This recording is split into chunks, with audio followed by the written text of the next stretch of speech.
bad government in Nigeria. Nigeria Watch, the only media that have been consistent speaking against the bad government and for the purpose for reformers. Nigeria Watch, yo.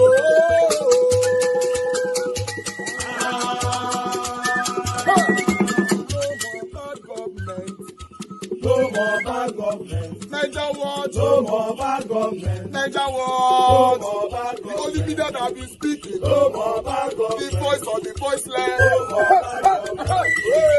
No more bad government.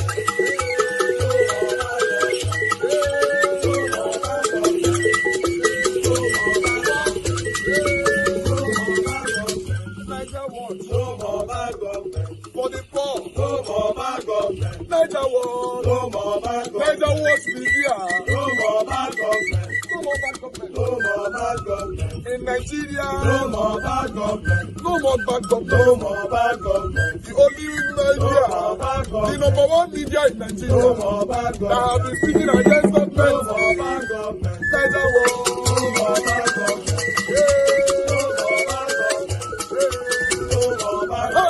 Nigeria Watch, yo. The voice of the voiceless. The voice of the voiceless.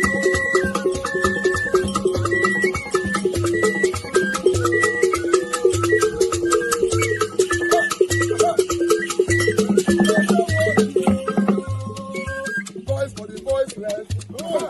Voice for the voiceless. Nigeria Watch media. Voice for the voiceless. Nigeria Watch media. The only media that have been speaking against bad government. Being consistency since 1944. Voice for the voiceless. Voice for the voiceless. Umuwame. Voice for the voiceless. Umuwame. Voice for the voiceless. Voice for the voiceless. Voice for the voiceless. Voice for the voiceless. Voice for the voiceless. Voice for the voiceless. Nigeria Watch, yo. We have been seeing all you guys have been doing. And we recommending to everyone in Nigeria, saying that you guys are the number one. Nigeria Watch, yo.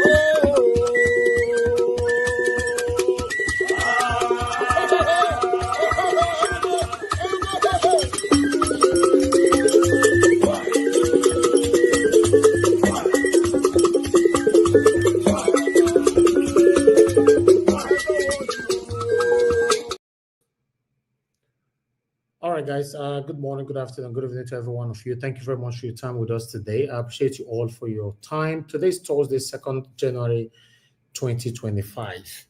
The time doesn't run fast already. I don't remember, just yesterday here, we celebrated Happy New Year. The time is running fast, but I'm still going to say Happy New Year to every one of you. Thank you very much for your time with us today. How are you guys doing today, my people? Now, God, have a blessing. Please help us to press on the like button, help us to share. We are just starting now. I understand some of you might be surprised. Say, I don't start to the talk already from this beginning. Yes, I just okay. Let me make I shook my head, come out, make I acknowledge the people here verbally before you get packed. So I know say once you don't get packed like this, it becomes a problem. It's not very easy. But I like to mention the names of my followers, my supporters, my commenters. And God, I will bless you, my people. Mother of Common Diaspora, thank you very much, Nomi, for all that you do. I appreciate you always. Good evening to you. Thank you very much, Saibovo Okonga, already with us. Thank you, Ace Osose. Thanks for joining us. Good evening to you, CO. Thank you very much, Osa Idehen. God bless you all, my people. Now, God, I will bless you now. Please help us to press on the like button, help us to share, and let's take it from here. But meanwhile, I want us to take on this pathetic video that I posted earlier on this morning. But I want us to listen to it again to see what happened in those states where one woman like that, we if don't marry, she did Italy, she can't travel come Nigeria, you know. The husband which she fell married to, the husband no say she did around, the husband can't trace and go her house, go try buy him for his house with fire. So the woman was lucky to be rescued out of the building and make her day life today. But I'd like you guys to listen to it. For those of you that have not seen it yet, that we've uploaded it everywhere. Because it's a very, very pathetic story that needs to circulate, because this is wrong. Regardless of whatever that happens between you and your ex-wife, you shouldn't in any way plan to take her life or his life, because a lot of women or men are doing this rubbish because they don't work not to buy each other. I don't understand that. But although we're going to listen to information where we gather, like the sanctity of the information is not ascertained, but just listen to it quickly. This is a shocking one. We get to a woman passed for now for this particular video. Man with a married woman, or how I want to put her on, ex-husband, don't set a former wife house ablaze for Benin City. You know, this woman dey Italy and she visit Nigeria for this Christmas. You know, come greet family, come do Christmas and New Year with the family members and all that. Surprisingly, at night, according to the narration of the video that you're going to watch right now, that the man came into the house, you know, attempt to even take her life and all that, blah, blah, blah. So it's a very shocking one for things like this to happen. Then the information reaching us, you know, which you know, on this particular video now, according to my findings, although allegedly I'm not sure of the sanctity of this information, that the man was the one, by just pigeon to talk we carry this woman go abroad, you know, but after she don't go abroad and everything, you know, the whole thing can scatter, their marriage can scatter. So this man, the suspect, say this woman now don't go start life with another man for Italy for that side. So because of all that, he done the threatening for a while, say she not go fit enter Nigeria, if she come Nigeria and all that, blah, blah, blah. So whenever this woman come Nigeria and all that, you know, they sneak in and they sneak out. Now waiting with the here, allegedly, I don't know whether not true. So she they sneak in and sneak out. But this time, this man can't know, get information, say she did around. Now go a house, go set the house ablaze. And she was inside the house, you know, when this whole thing happened. To be honest, there's no justification to this satanism. There's no justification to this at all. So if you marry a woman, when I'm not there again, that doesn't give you the right maybe to take her life. Or if you marry a woman, maybe for any reason, one or two, she can't say she don't want the marriage anymore, she want to move on with her life, that still did not give you any right to take her life or to set her house ablaze. You know, for any reason, there is no single justification to this. But meanwhile, you guys watch this video. While the people of Edo State joined others all over the world to usher in the new year, a family in a house at number 7 Henry Asemota Street in Benin City had the worst moment of their lives. An international businesswoman, Uyi Tina, was married to a man identified as Osaro Aunwa, but the marriage broke down in irreconcilable circumstances. The woman was said to have returned the bride price to the family, which they said was accepted. Reports say the estranged couple have been having continuous squabbles for close to 1 year. The woman, Uyi Tina, returned to Nigeria from Europe on the 31st of December 2024 and checked into her house at Iduonwina in Benin City. But at about 1 a.m. on 1st January 2025, when the people were celebrating the new year, the said assailant stormed the house with a 4 liters of petrol and immediately set the entire house ablaze, while the woman and other occupants were inside. It took the intervention of neighbors for the woman to escape, but not without injuries. When EBS TV News visited the house, the building and other household items were completely burnt down.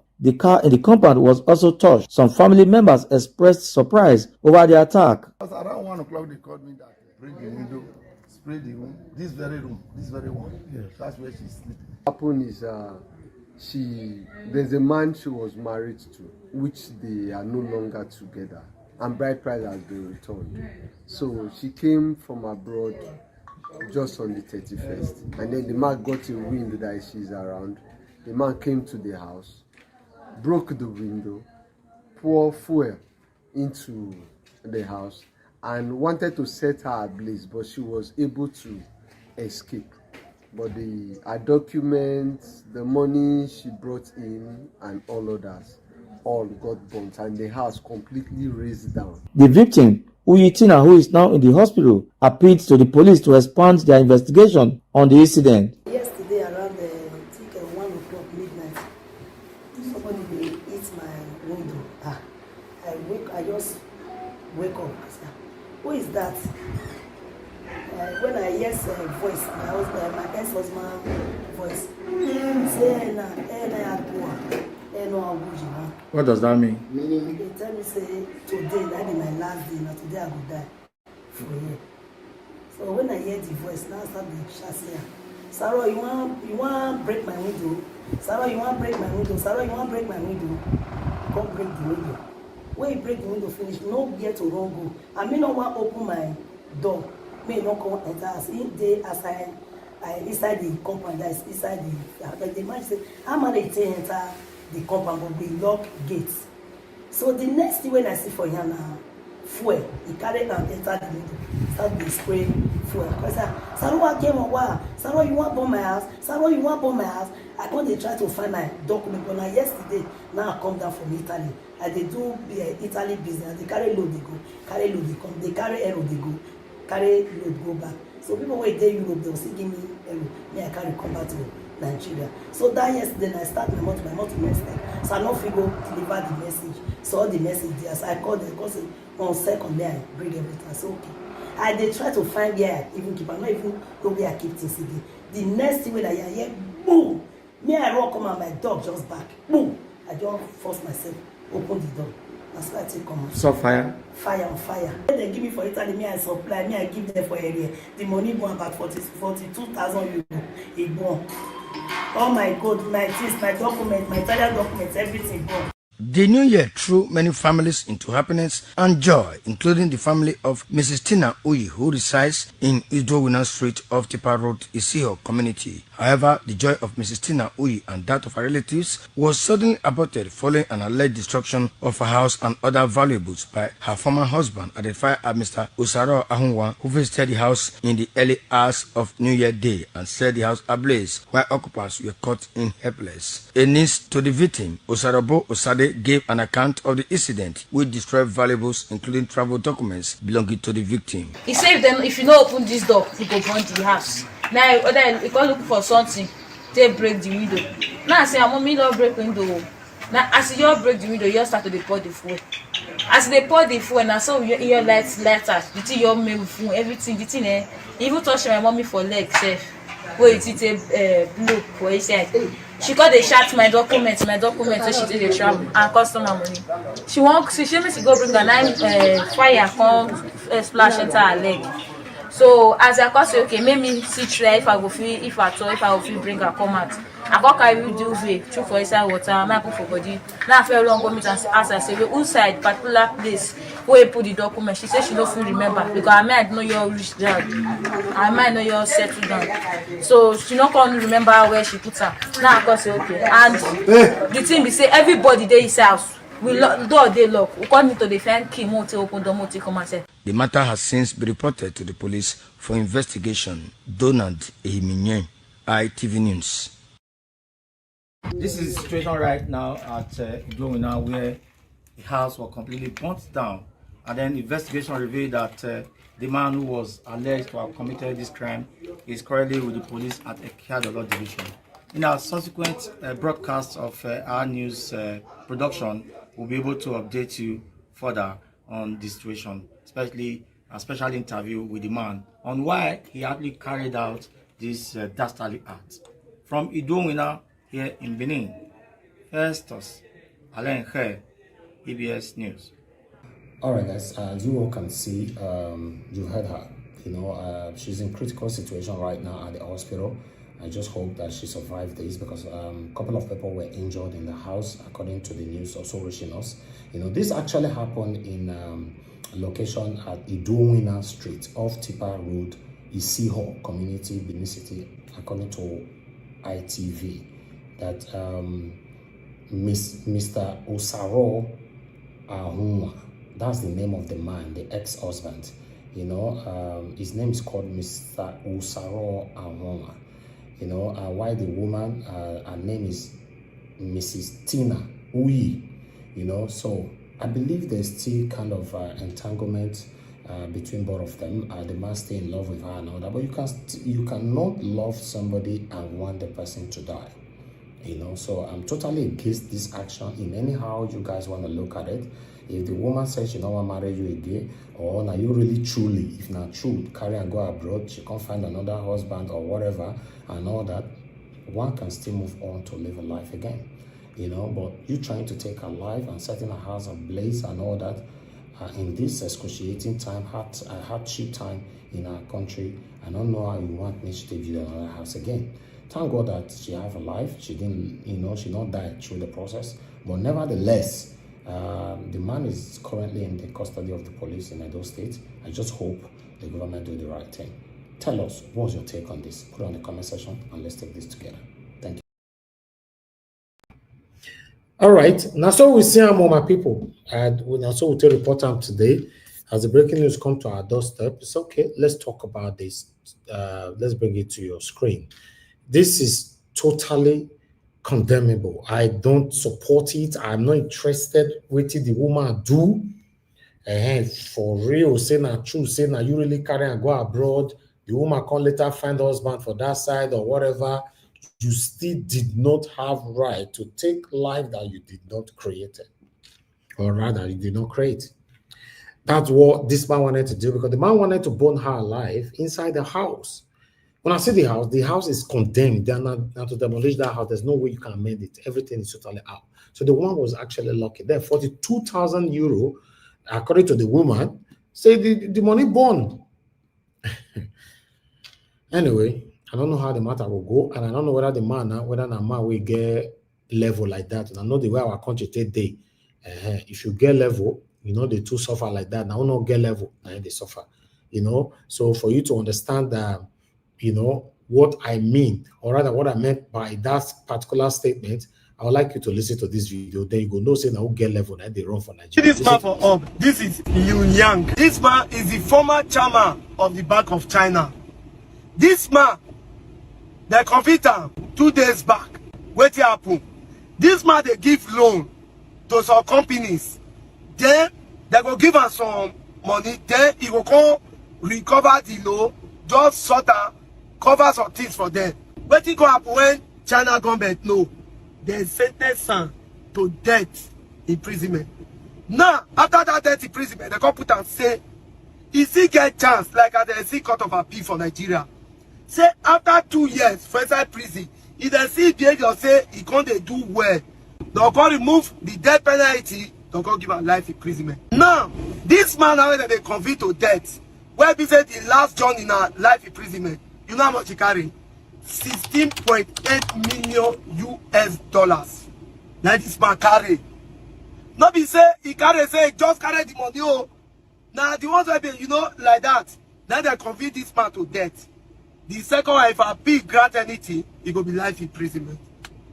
Now, may we bring out to White Lion, Yaya Bello, where the also you see him. You see the man with the agbada with the eye glass. Like person of kill mosquito, you see this man. Then may we go check how much this Chinese man carry where they want killer. They will go check where Yaya Bello carry.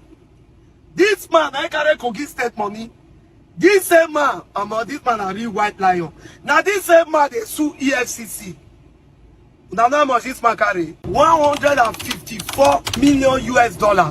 Now he carry. Now break that money to where this Bank of Chinese man carry. If you break the money, they go break out to like more than 15 places. Now this man carry where they sentence her to death. Imagine the country. So we don't see this country. This country na country be say they hold thief. Thief say they hold. That's why they hold land. Instead called they drag EFCC. Called sue EFCC. Imagine the kind of court where they go sue. They go sue EFCC. That's why they say may fight crime. Oh. If they fight crime, you get proof. I be EFCC don't get proof. Because you get proof. Now you can see the that's why they hold. Where suppose they think I go take proof money. Now you can't even see they sue them. You see this country, it don't turn cruise. It don't become see one thing I don't see for this country be say, may we break this thing now. This country that country be say, if they catch you, say you steal 20,000 jungle justice for Nigeria for you. Then Nigeria they go kill that person. Then if you there you steal 100,000, the guy you reach court for Nigeria, you go life imprisonment. If you steal 100 million for Nigeria, they will give you local government chairman. If you steal 100 billion, they will give you Senate. Then if you steal like 500 billion, you will contest for governorship. That's what the country just be now. So the higher you carry, the lower for your sentence. And the higher you carry, come on, you go carry, people go celebrate you. You go wear white agbada, they still follow EFCC. But if you carry small money, if they uncop you, they go uncop the leg and the hand, enter neck. Come carry baby gun. Then they follow you like this. Carry you go put this IK and say, go remind. Now those people I carry small money, now they stay remind for Nigeria. Where they say, you feel the benefit they remind for 10 years, 15 years, nobody go judge the matter. Then if you carry better money, they go escort you. Now invitation that they give you when you collect better money for Nigeria. They'll invite you. Now you now decide if you will come or not. If you can see decide, say you not like the way they take EFCC, they invite you, you fit sue EFCC for that one. And not only suing EFCC, when you sue EFCC finish, then you can go to your social media page and start dancing, dining and whining. While EFCC go dey court, they wait for you whether you go come or not. And if you not come, any day you decide, say you want come, you feel who dey court where EFCC no know say you don't reach court, and you go call them for phone say, hey, that matter that I'm gonna come. Let's rub mind together, let's discuss. Now where the country go that damn nonsense come up for person face. Rubbish. Now know what I do for this country. Una don't know what they do. Until una head correct, now una go do what I do. People will continue looting because when you loot, they celebrate you for looting. That is Nigeria for you. They celebrate looters. A country where they celebrate looters. That is where we find ourselves. Until we do the needful. You see this man now. Anybody will decide for China say he won't take the same step with this man. If he remember the waiting don't hold this man, the person head go correct, he go behave. Then you they look this one. Where people say if they sleep, they wake up, they stroke. They go up there, they shoot gun, they shoot gun for up. Now so want to leave this country. When somebody will carry public fund, they will celebrate the person. Nobody from as big as Kogi State can come out and talk. No big lawyer in this country can say, we come out and say something. Nobody. We are just suffering and smiling. And I say, make this country come better. Now like this, it will take better. Small tune and say presidency. Now president carry this money. You people better know what you are doing. You people better wake up. Now Buhari carry the money. It was the time of Buhari. Now Buhari carry her. Now one man carry her. But now say Buhari not good. Now say Tinubu not good. Are they the looters? How much president they carry for this country? Compare with the senator they carry, governors they carry, especially governor. If not let this country go remove governor, more not the guy governor again. Because that name governor, they just use and they carry public fund. They don't care what they do. Let's remove governor from this our constitution. Make everybody rest. More know the ones where they thief the money. Not that if you talk with that too. Everybody just know what they happen on this country. Rubbish. I beg carry the camera.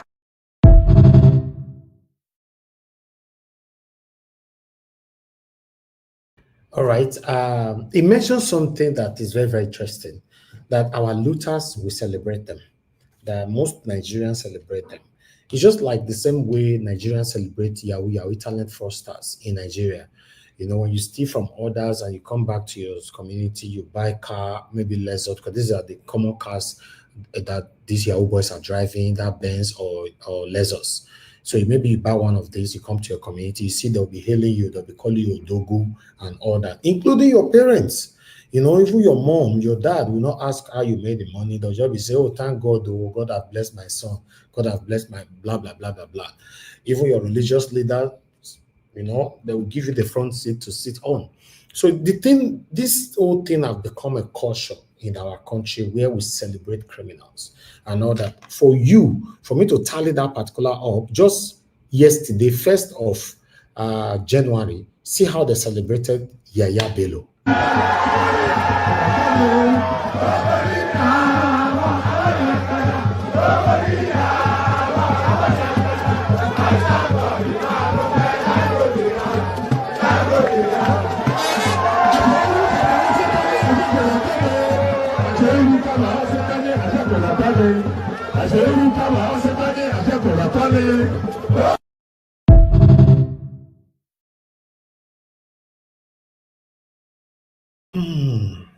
It was celebrated. Yaya Bello was celebrated and allegedly given another title So tell me, for example, how do you want this whole thing to stop?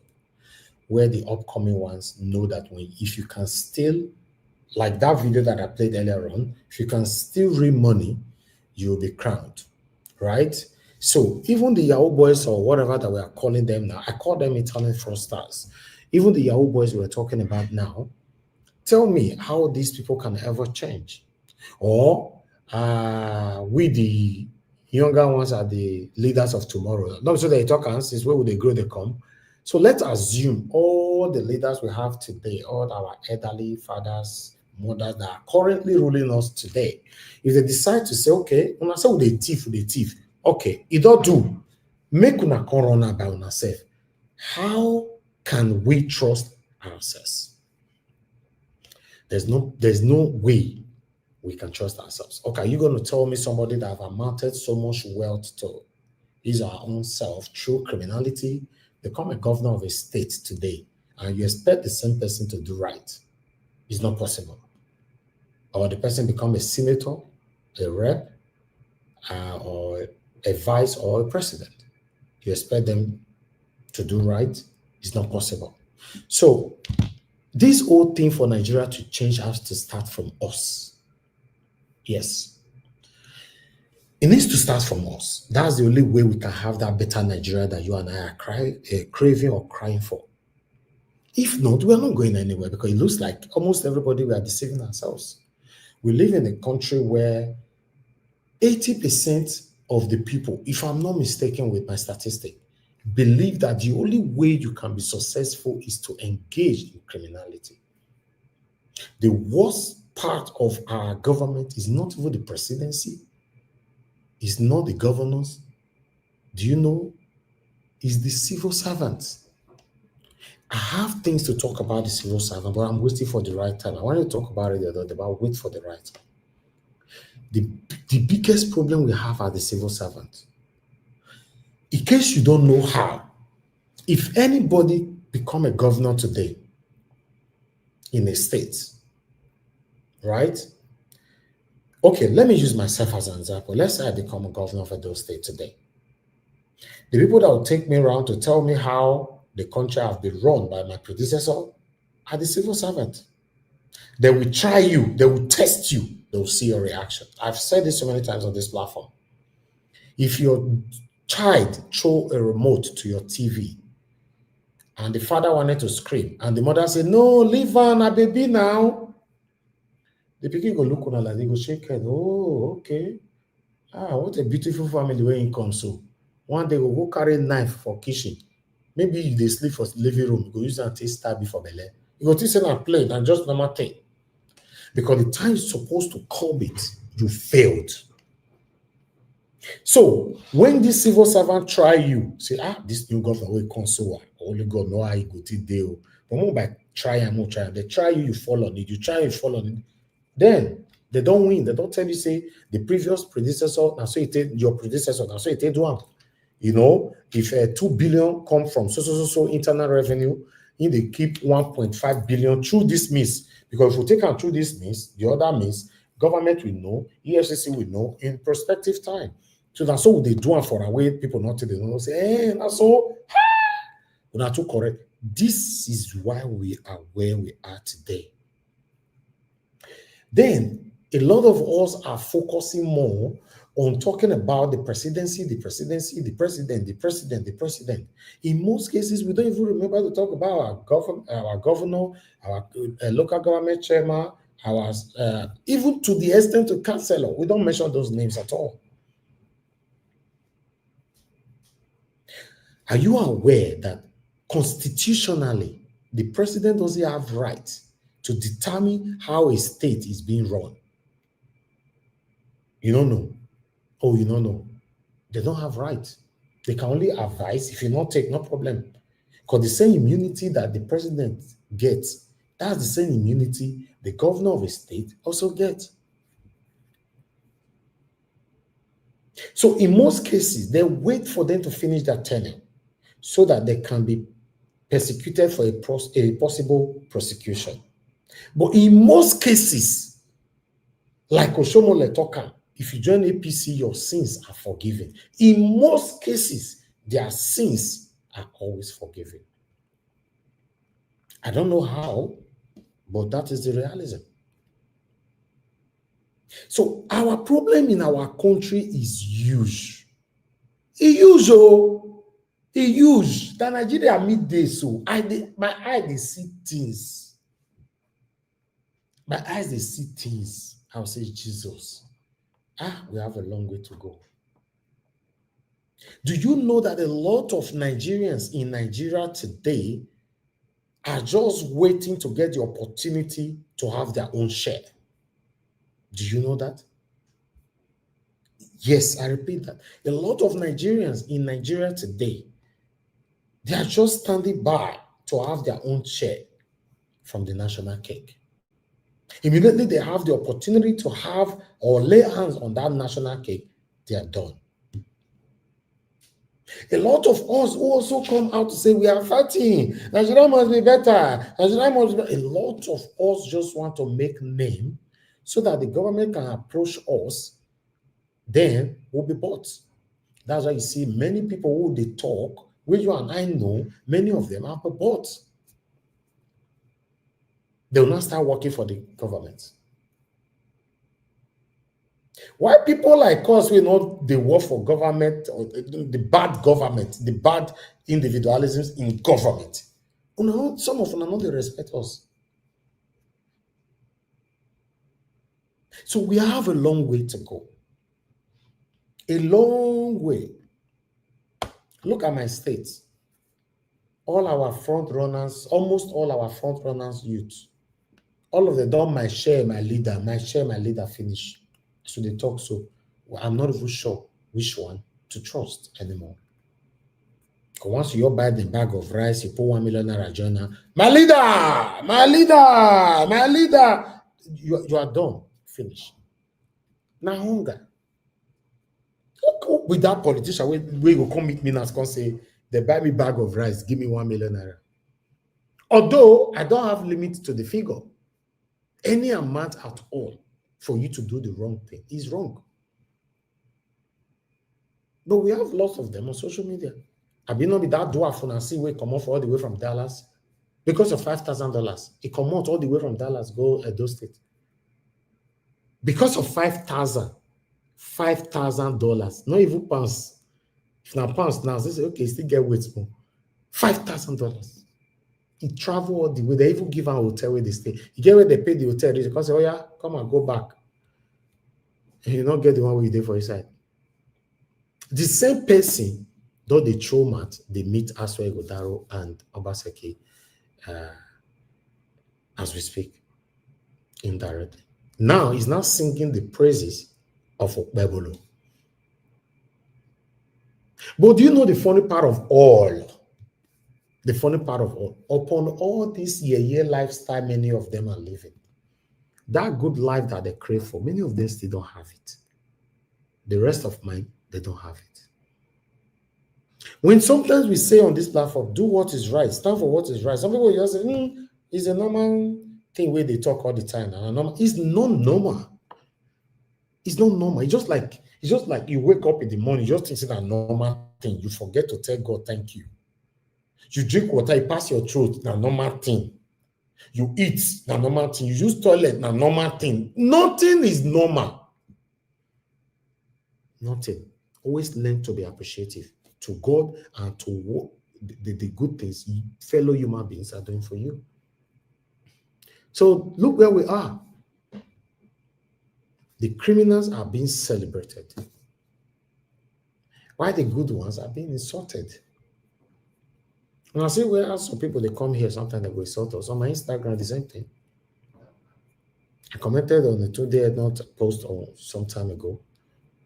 We're commenting on this Yahoo thing. Somebody went to my page. Some of them, not even one or two, went to my page and came back again and said, make me swear. If we never do Yahoo before now, I can't use the money invest. I can't stop. Just look at that mindset. Just look at that mindset.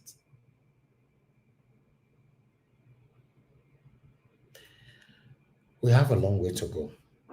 Instead of us devoting our time to criticize just the government alone, let's also start criticizing ourselves so that we can have a better Nigeria that you and I are craving for. We are still very young, so most of us, we are still very young. The energy, let's put it on. Good morning, good afternoon, good evening to every one of you. Our presentation continues. I appreciate you all. Those of you just coming in right now, Peggy Modi, thank you very much, ma, for joining us. Former Patience, thank you, Michael Abba, God bless all. Jacob Obedient, Mr. Johnson Emmanuel, Remy Abdul, I can see you all right there.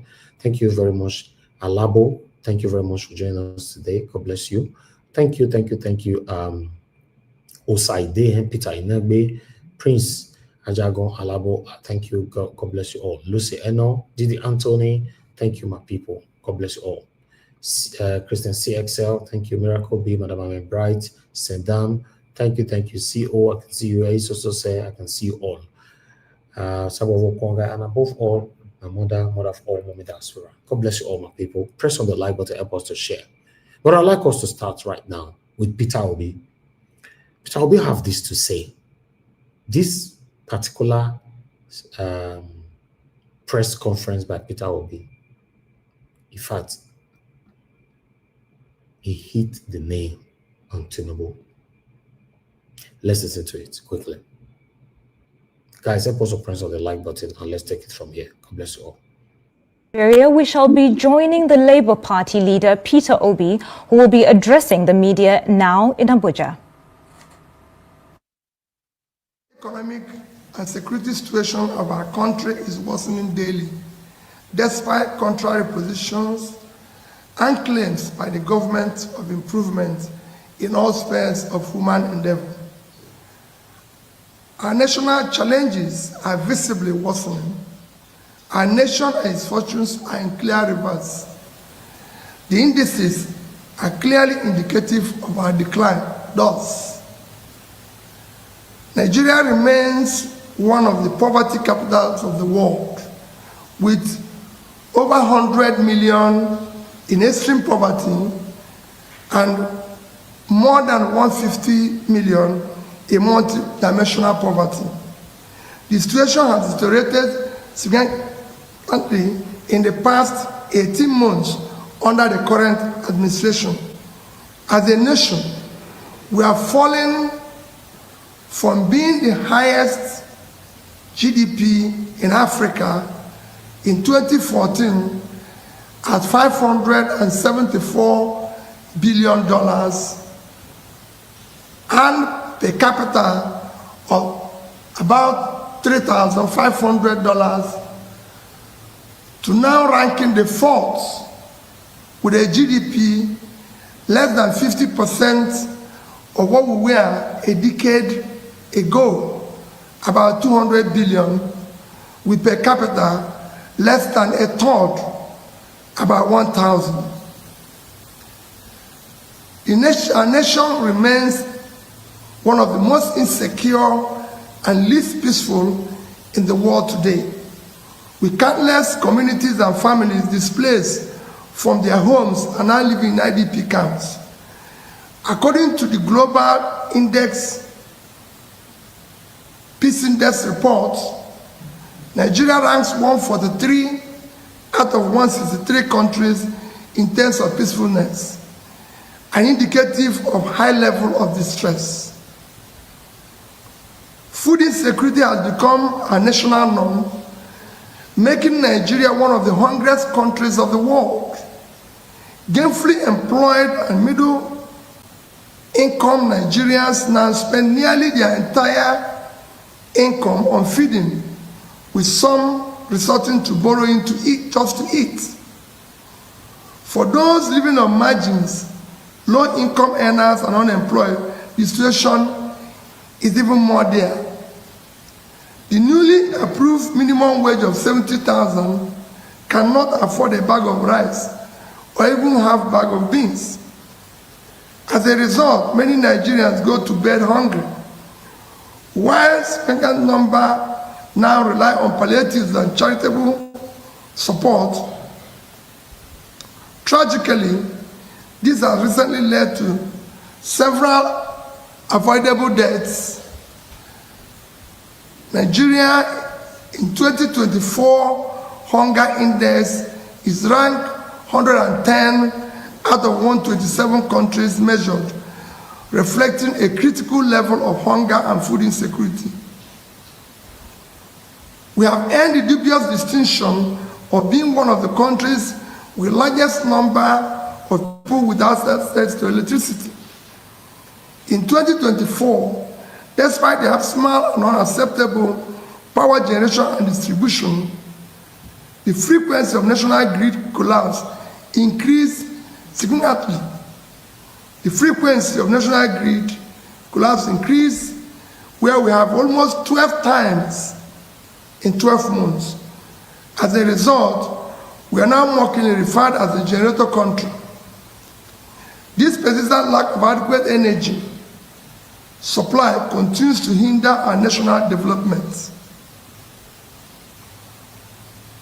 Corruption, official efficiency, fiscal profligacy, and the mismanagement of public resources continue to rise astronomically in our country, spreading across all spheres of government.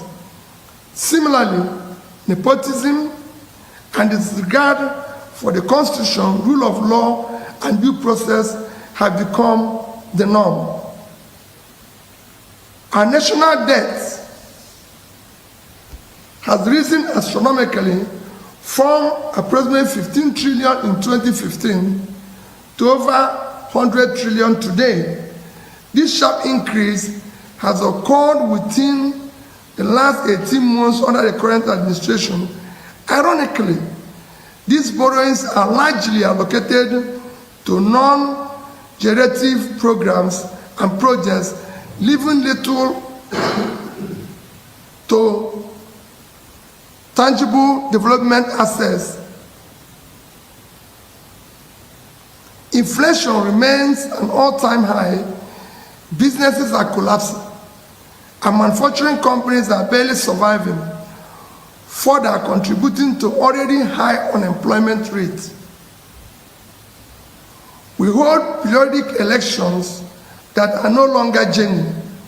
Our electoral process are visibly flawed, lacking transparency and credibility.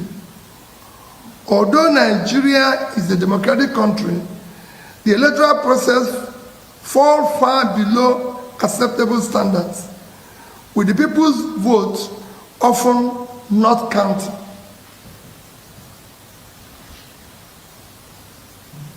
Suggestions on the way forward.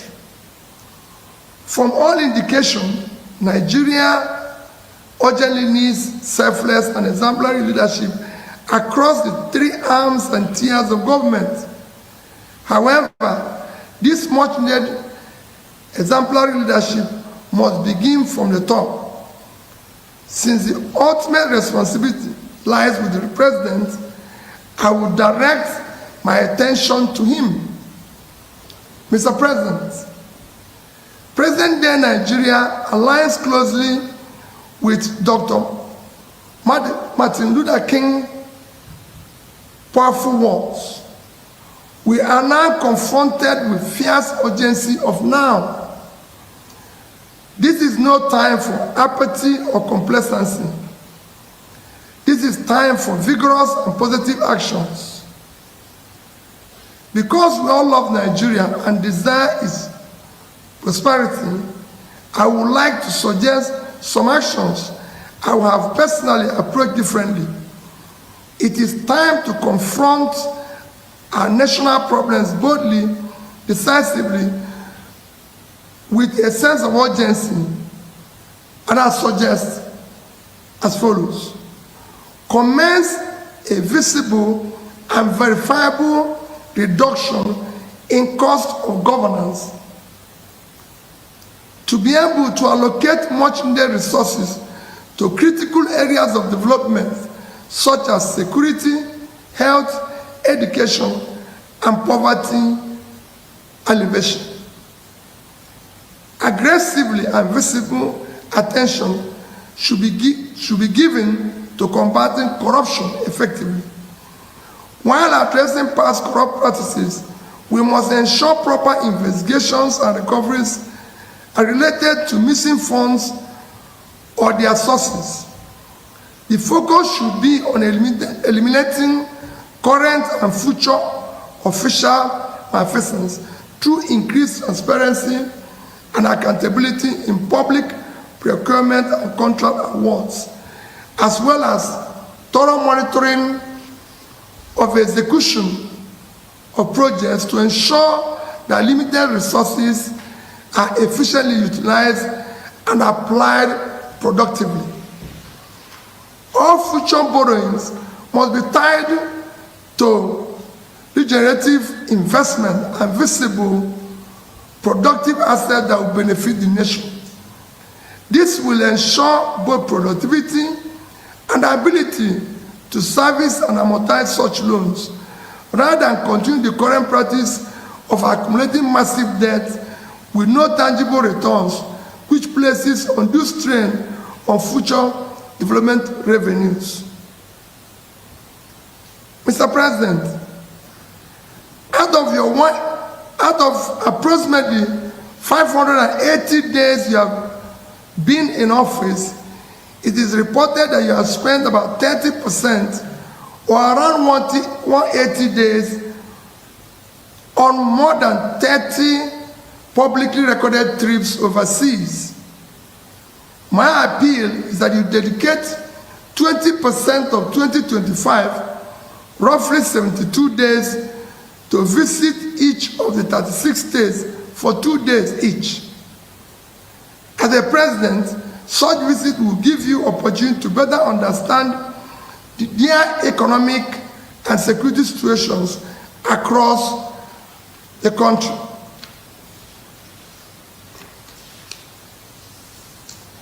Further, it is time you visit our national hospitals and health facilities.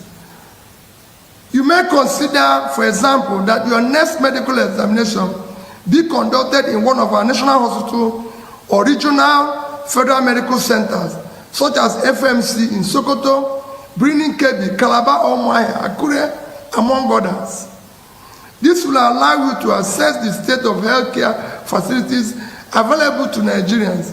It will also help you to understand the condition of our hospitals and clinics, enabling you to make informed decisions on how to upgrade and make them efficient. Endeavor to travel by road to observe the conditions of most highways. You can take short trips, for example, from Calabar in Cross River State to Uyo in Akwa Ibom, a distance of less than 100 kilometers, or from Benin in Edo to Warri in Delta. I recall taking President Obasanjo on a trip from Awka to Onitsha on the federal highway when I was governor of Anambra State. That journey prompted him to immediately approve reconstruction of parts of the road by Anambra State with subsequent reimbursement by the federal government. Such actions are immensely valuable. Make both impromptu and planned visits to our tertiary institutions where our children and future leaders are being trained. This is essential to familiarize yourself with the available infrastructure, facilities, and amenities. These visits will provide valuable insights into whether the resources of the Tertiary Education Trust Fund are being utilized optimally, and what is needed to sustain education is being implemented. I recall President Shagari visiting University of Nigeria, Nsukka, when I was a student there, and telling us, I've seen the facilities myself, and I assure you of my intervention. Institutional facilities improved significantly thereafter. As Commander-in-Chief, visit our military formations and security agencies, especially during their field operations, and provide them with moral-boosting assurances and support for optimal efficiency. Reiterate that they and their families will always be taken care of. Mr. President, many Nigerians are refugees and exiles in their own country. Visit the IDP camps and assure Nigerians that they will soon be returned to their communities, that they are working hard to restore peace and normalcy in different parts of the country.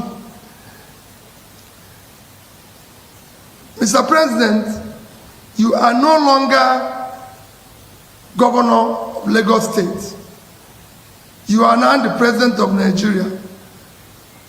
Therefore, consider spending your holidays in different parts of the country.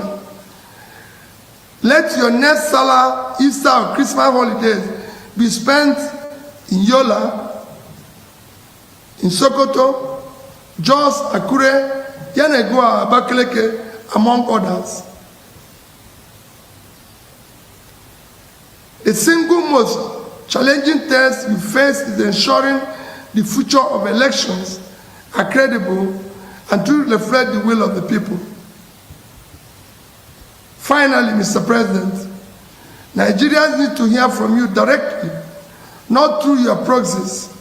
Quarterly update on what you are doing to improve the situation is crucial. God bless you. God bless Nigeria. Thank you.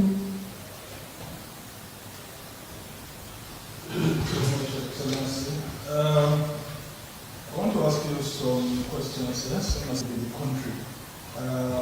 What can you say about it? Because he has also said that the economy under him has gained these foreign trade surpluses under him, and that the price of petrol is beginning to go down after the regulation. Those are the successes recorded according to him last year. So, but going into 2025 is so optimistic. Do you share his optimism that we can reduce the inflation rate to 15%? And how do you think we can tackle the issues of hunger and food security? Well, you know, it's not this is not the first time he's coming out with such optimism. The reality of it is that while we do not expect 100% result, we want to see 100% effort. It's something you can say, for example, we're reducing cost of governance. People need to see it. People need to feel it. You know, I wait and see how the inflation will come down from 34 to 15%. Because the main driver of inflation, as you know, is food.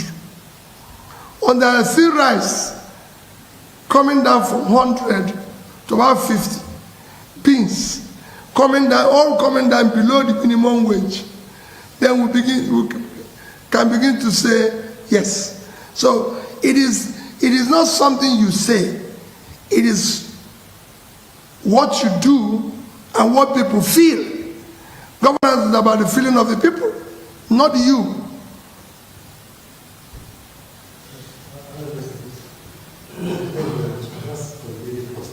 The first question is on this national trip. Knowing what the presidency stands for Nigeria, don't you think Nigerians will be further inconvenienced by the president traveling to states where the road will be locked for hours even before the president comes, as to remain locked hours after he must have left a particular situation?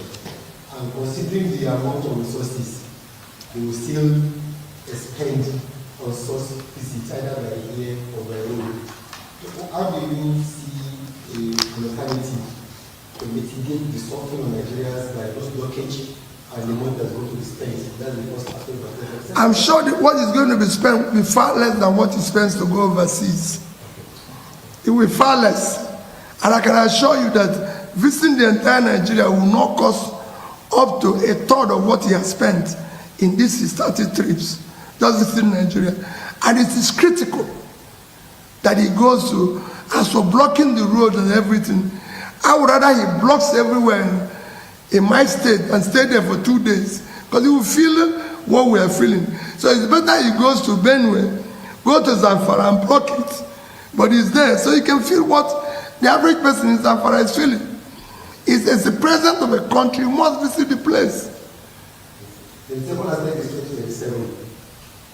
His Excellency family, Kwapaso, and all of them on this major issue. Can you just tell me? For me, what is important now is about Nigeria today.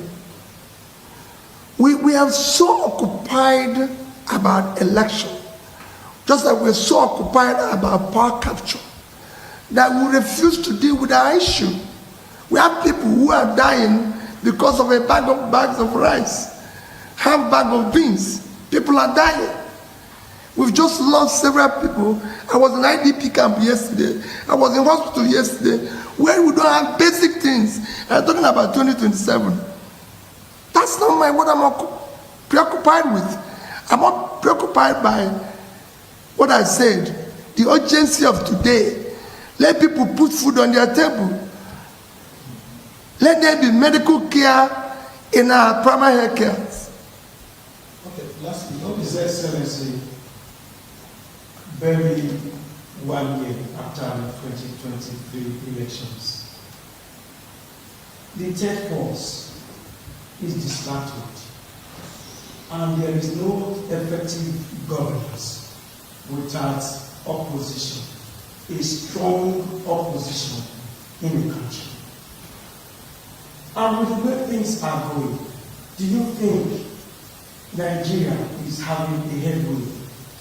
And how do you think any person from the opposition, even when you have the brain, the intellectual, the ability, even in your common, to play out all the things in government, how can you emerge as a leader of the country?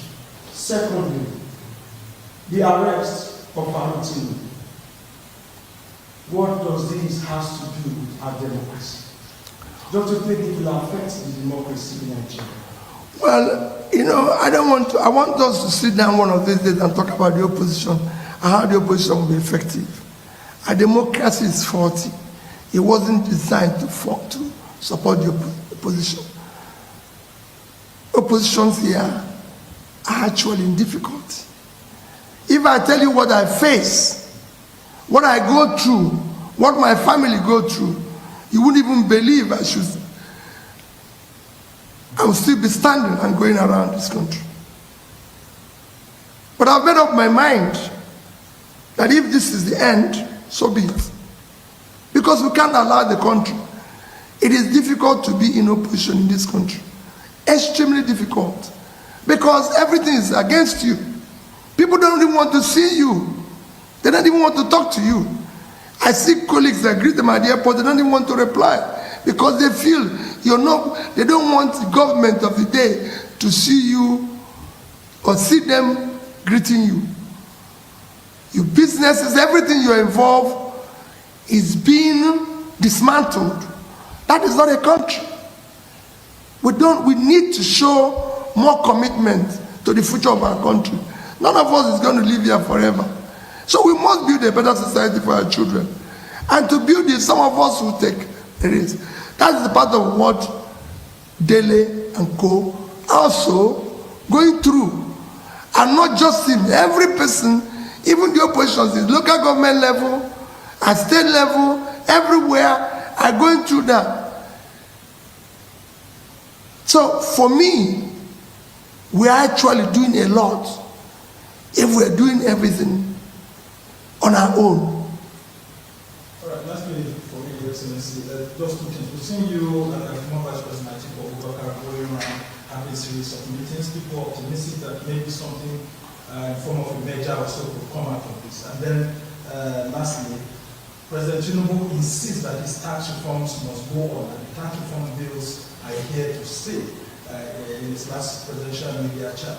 Despite that, governors are saying that look, there should be more consultation and other leaders of the country, while former Senate President is saying that look, there's serious hunger Nome said that some traditional rulers should not just take the content of the cattle from the youth just by face value. What would you advise on this? Well, on issue of tax, there's a lot of stories. I've said it, everybody knows my stand on it. There should be very wide and detailed consultation. It should be widely and publicly debated. Government have consistently maintained that our tax to GDP, tax to this is very low. You've seen it every day. And I said it's wrong. Tax is a function of productivity. The country is unproductive. So are you going to tax 100 million Nigerians that are living in extreme poverty? Are you going to tax those people I saw in IDP camps yesterday? Are you going to tax the factories that are shut down in Kano? Go to Bompai, go to Shadan 1, Shadan 2. Where are you going to tax? Tax is a function of productivity. When the country is productive, people are gainfully employed, then you can tax them. And we can generate more tax. What we need now is to reflect the country, make it productive, and then we can talk about generating more revenue. Thank you. On the issue of the merger, like you said, let me assure you, what is on the table now is that everybody who means well should come together to get the country to work. There's a lot of, call it, lies. There's a lot of propaganda. There's a lot of, trying to, bamboozle the people, going on here and there, which has to stop. Let's build this country. Let me say it again. None of us is going to be here forever. Those who did it yesterday are no longer here. But if you look at the country, it's collapsing every day. I saw 1,500 kids yesterday, not in school. And I did ask 3 of them, do you want to go to school? They say yes. What are we doing?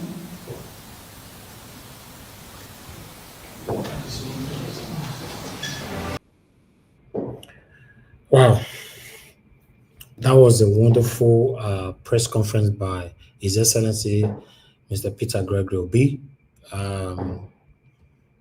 Peter Obi said 2 things that I would like to talk about. A link I've posted. Good morning, good afternoon, good evening to every one of you. Those of you that want to join us, I would like you to join us on time. Before I move on to what Peter Obi said, I want to let everybody know that because it's January, today's 2nd of January. So yesterday we had some conversation here that we'll be spending so much time on air. One or two persons highlighted an area. So we've taken a decision today now to do 3 hours, maximum 4 hours every day now. So if you want to participate to our broadcast, you come in on time. If it's one person that joined the panel, we just talk and then we round up. But I want everybody to understand that we cannot be here without no structure. Just come on air. Sometimes we are here for 8 hours, 7 hours, 6 hours. We're not going to take that. We're not going to do that anymore. So I want everybody to know that the maximum, the highest we can do is 4 hours. But our main focus will be 3 hours every day so that everyone can go back home and have some time for themselves. I noticed that some of the panelists now decided to be coming even after 11 self. Panelists that used to come on time, many of them were now laying back and all that, which I understand. Maybe you have what you're doing, but we're not going to keep the platform waiting for you to get ready to wear your trousers before you come to the panel. So we need to put everybody into consideration. And a feedback is very, very important for me. And I get a feedback from people and I take it very, very serious. You know, I can see Mama Isha, I can see you on the backstage. Mother Pacha, I can see you on the backstage. I'll bring you in shortly. I just wanted to give this speech first. So starting from today, we're going to be doing just 3 hours. For any reason, we might extend it to just 4 hours, a maximum, certainly 4 hours. If there's any topic that we need to talk about, we can extend it in tomorrow and highlight it. And everybody needs to work with their time now, like we normally do before. Somebody actually highlighted by reaching out to me privately saying that the only thing that we've kept permanently and we have complied to is the time. After 10 p.m., we don't pick time anymore. We don't pick calls anymore. So, but every other thing, we will not be able to keep to it. And why? So I didn't know that some of you were actually looking at this and you wanted us to work on it. But it's good that you brought it to our attention. I appreciate every one of you. Thank you so much. And God will bless you now. Then I'll quickly come to Peter Obi. Peter Obi mentioned 2 things that I just want to talk about. He said everybody have to come together to make Nigeria work. I talked about that here a couple of minutes ago, and I talk about it all the time on this platform. So hearing my principal saying it again, it means a lot to me. You know, we need to come together to make Nigeria work. Only one person can do it. You see me sometimes when I mention that we need 50 Nigeria Watch platform, 50 minimum for Nigeria to work. You know, when like I said, or like I've always mentioned here, we're not looking for somebody that come out on Monday. Next week, Monday, you come out again. You are doing well. That's fine. I applaud you. But we need a repeated broadcast where our government will know that, wow, these guys are passing through. You can see what Peter Obi said. Peter Obi telling Tinubu to visit state on his own to see the pain, suffering, the excruciating situation that Nigerians are facing at this particular moment. That is it. Visit state. Don't rely on your aides, what they are telling you. You just visit by yourself and see. I don't know why. Is it too difficult to do? You know, is it to do the same thing some governors are doing? To visit local governments in the same state with them is a problem for them.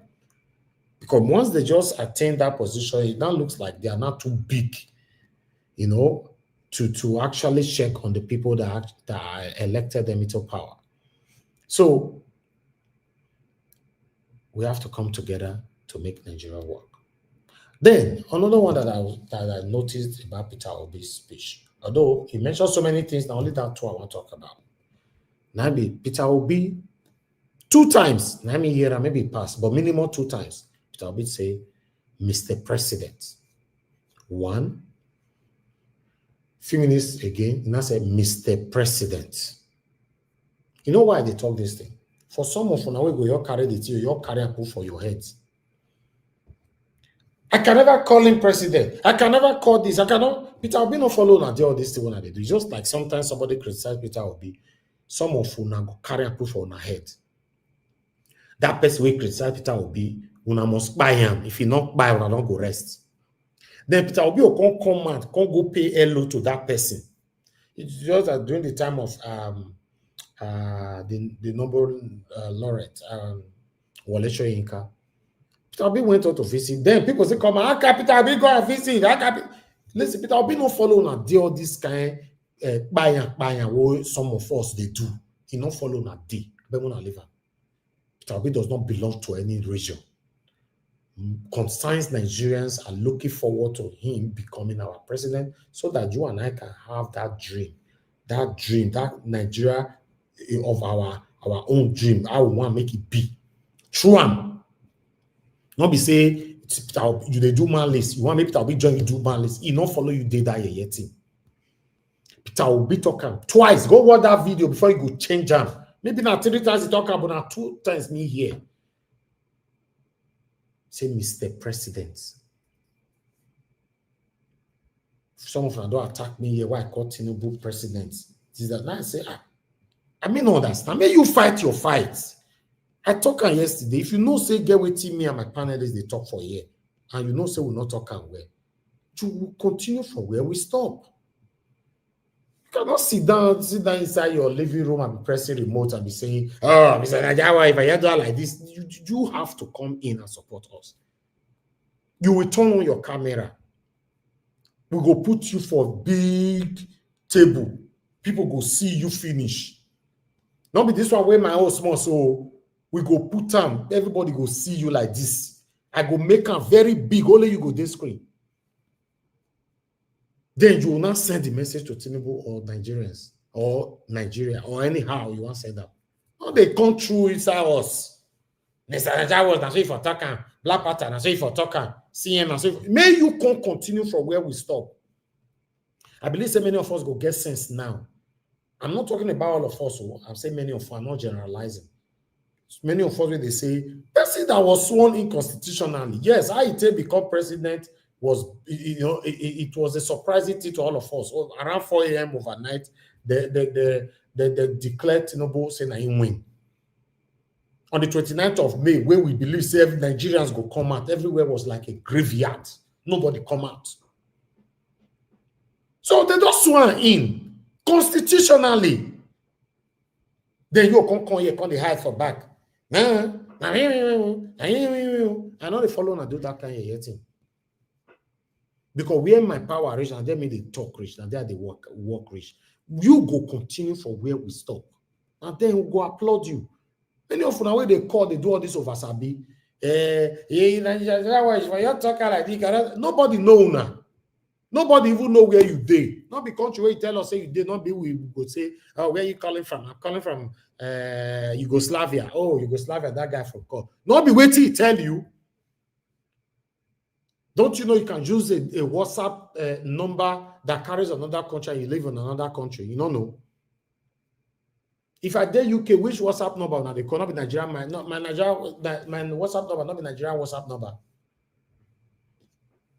We just want to create chaos everywhere. That's why I have so much respect for this man, Mr. Peter Obi. Regardless of what, I don't want to take anything personal. I'm supporting him because of him. Because I don't look left. I don't look right. I don't look everywhere. I don't do research. I don't tire. I don't do the research again, over and over again. I don't say, this man, there's nothing you can hold against him. Now, some of us want to spoil a name because one may join us, go, they fight, everybody they go. See that woman nearly by that day because they go arise. Say Peter Obi is falling from top to down. Man nearly joke by that woman. Peter Obi can see as the animalistic individualisms as they want to take by this woman. Peter Obi can quickly run, go find that woman. Can say, he can't hug her. Say, my dear sister, don't mind them all. We get many animals for these people where they follow us. I mean, they interpret it like that, but now so it be. We must come together to have a better Nigeria, not in a Agberuism way, in a lunatic way, in a touting way. No, let's do it well. And this one, what they do sometimes, they behave like animals. Thank you, Mr. Jonathan. I can see you on the backstage as well. Let's behave well to have a better Nigeria. May I not follow on and do all this thing where people they behave. And if you see me for a real ground, you will know the way they live my life for. Yes, I vibrate here all the time. I want Nigeria to be better. I know that. Now, totally truth. As Peter Obi talk, so I'll talk. As God will bless Oga CM. Even yesterday for year, Oga CM talk this thing. He say, wait till we present. Now we they talk for. Not be yesterday, Oga CM talk this matter for you. Now, yesterday. Less than 24 hours ago. Now what they do here, we don't come here with assumption. I appreciate every one of you. Now God bless you, my people. Good morning, good afternoon, good evening to every one of you. Everyone, the rest people right there, you can tell us what you think about what Peter Obi said earlier on. But meanwhile, we have a pathetic video that I'd like you guys to listen to. This Christmas, a politician was buyed, you know. But meanwhile, let me quickly say this. Somebody, you see, me don't know what we they fight for Nigeria. A video of somebody that I played yesterday. I don't want to even mention his name anymore, but you guys, a video of the guy that I played, you know, that normally have a slate on the wall, and he was talking about a very dark man and all that, using pen and all that, blah, blah, blah. The guy went on to almost bring down our channel. Now, my concern is, what are we fighting for in Nigeria? What are we fighting for? That same guy. I can mention his name. He's not called Don Azza. Don Azza. I was like, wow, why would you do that? They almost bring down my channel. Then YouTube now reached out to me. Just because we played that video yesterday. 2 of my channel, he attacked 2 of them at the same time. Although he could not reach to Nigeria Watch, because they get the way Nigeria Watch just today. 2 of my other channel. Mr. Elvis, how do you mean that he attacked the channel? Yes, he attacked us. The video that we did yesterday, all of them is out. It's deleted. I don't want to reveal more of it here. You know, before I talk something, I talk with facts. Yeah, you mean the guy, you mean he technically he attacked or to hack? True, I can't say hack or attack, but he did everything to make sure that those 2 videos were dropped. So what do we call it? Oh, okay. You mean that he didn't want his video to be on Nigeria Watch? Exactly. All right, got you. Yes. Then YouTube now gave me 48 hours to drop this video because Don Azza, whatever, have reported our channel. And the process he went through is a dangerous process. That's why I use the word attack. But because we are big, you cannot attack us and YouTube go take instant decision. You get where you go reach for YouTube. YouTube not take instant decision on people like us and many other people that is bigger than me. So they will can't give you time to do this thing. But unfortunately, they did not give me the option to edit the useless video, come on for the video. We have to drop the 2 videos from the 2 channels. In the entire broadcast of yesterday. Everything. We have to drop it. Everything. But it's still on Nigeria Watch. You see, this is what we get.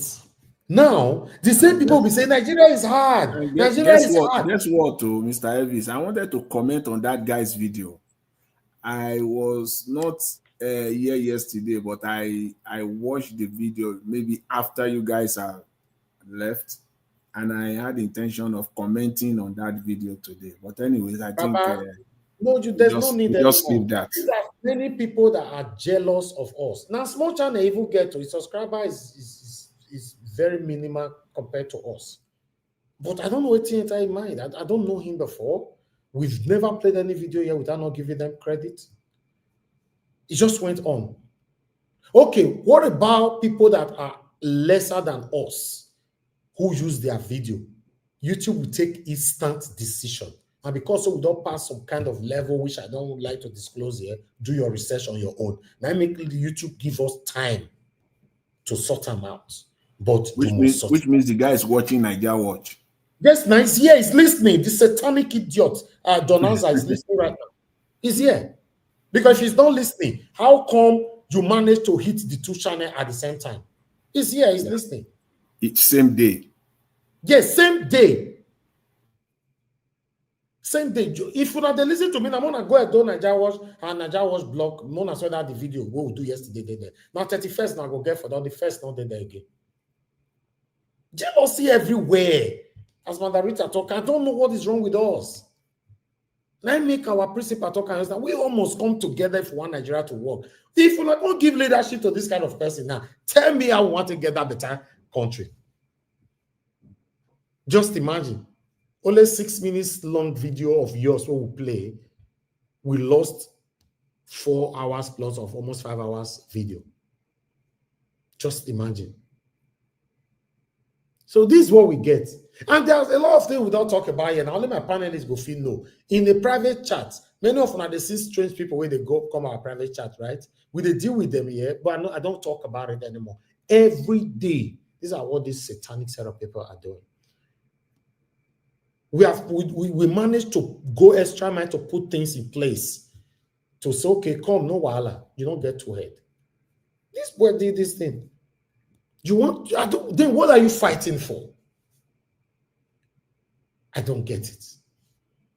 He don't even get copyright. The guy don't even get copyright. If he get copyright, now another thing. Somebody commented, maybe no, there was no copyright at all. We know. We take video through something to know there's copyright and all that. Since some people started putting copyright on their video, so we've acquired some software now to checkmate video before we play them. It was just jealousy. He was about to do to Nigeria, but he could not. It's crazy. I just wanted to put that there because as things been, that's all they talk about. We have a long way to go. Let's stop blaming our leaders only. Okay, this one now, wait, this one, so we'll blame Tinubu for this one now. Should we not blame Tinubu for this now? Some of us, they say that yes, or even that no one mentioned Tinubu, look, should we not blame our president for this? Any of the presidents that have ruled or that will rule in the future for our own attitude? We cannot. You see?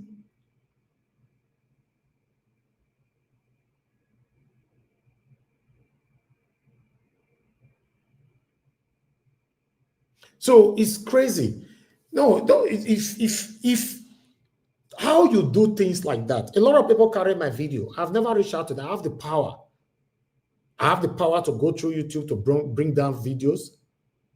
I get the power to go through YouTube to bring down my video with your platform, and I still get the power to bring it down by myself, by anyhow. We know this thing now. It may be as you do this thing, I'll say, okay, we could fight you back. Then you don't know they fight you back. How you go do? How do you want me to sleep? Say you wake up, you don't even get channel again. Hey, they throw stone. I don't want to they worry on. Hey? Also we get the way we take but we know they try and we carry guilt. Yes, I know they like carry guilt. What I was expecting from you is to write, just put it on the comment section, oh, sorry, I don't want my video to be on your platform and all that. Immediately, we respect that. We take it out. That's fine. But you just went through the highest avenue. But YouTube now said, no, this highest avenue where you go through, so we're not go fit. We're not going to treat this guy like that. So let's be nice to each other.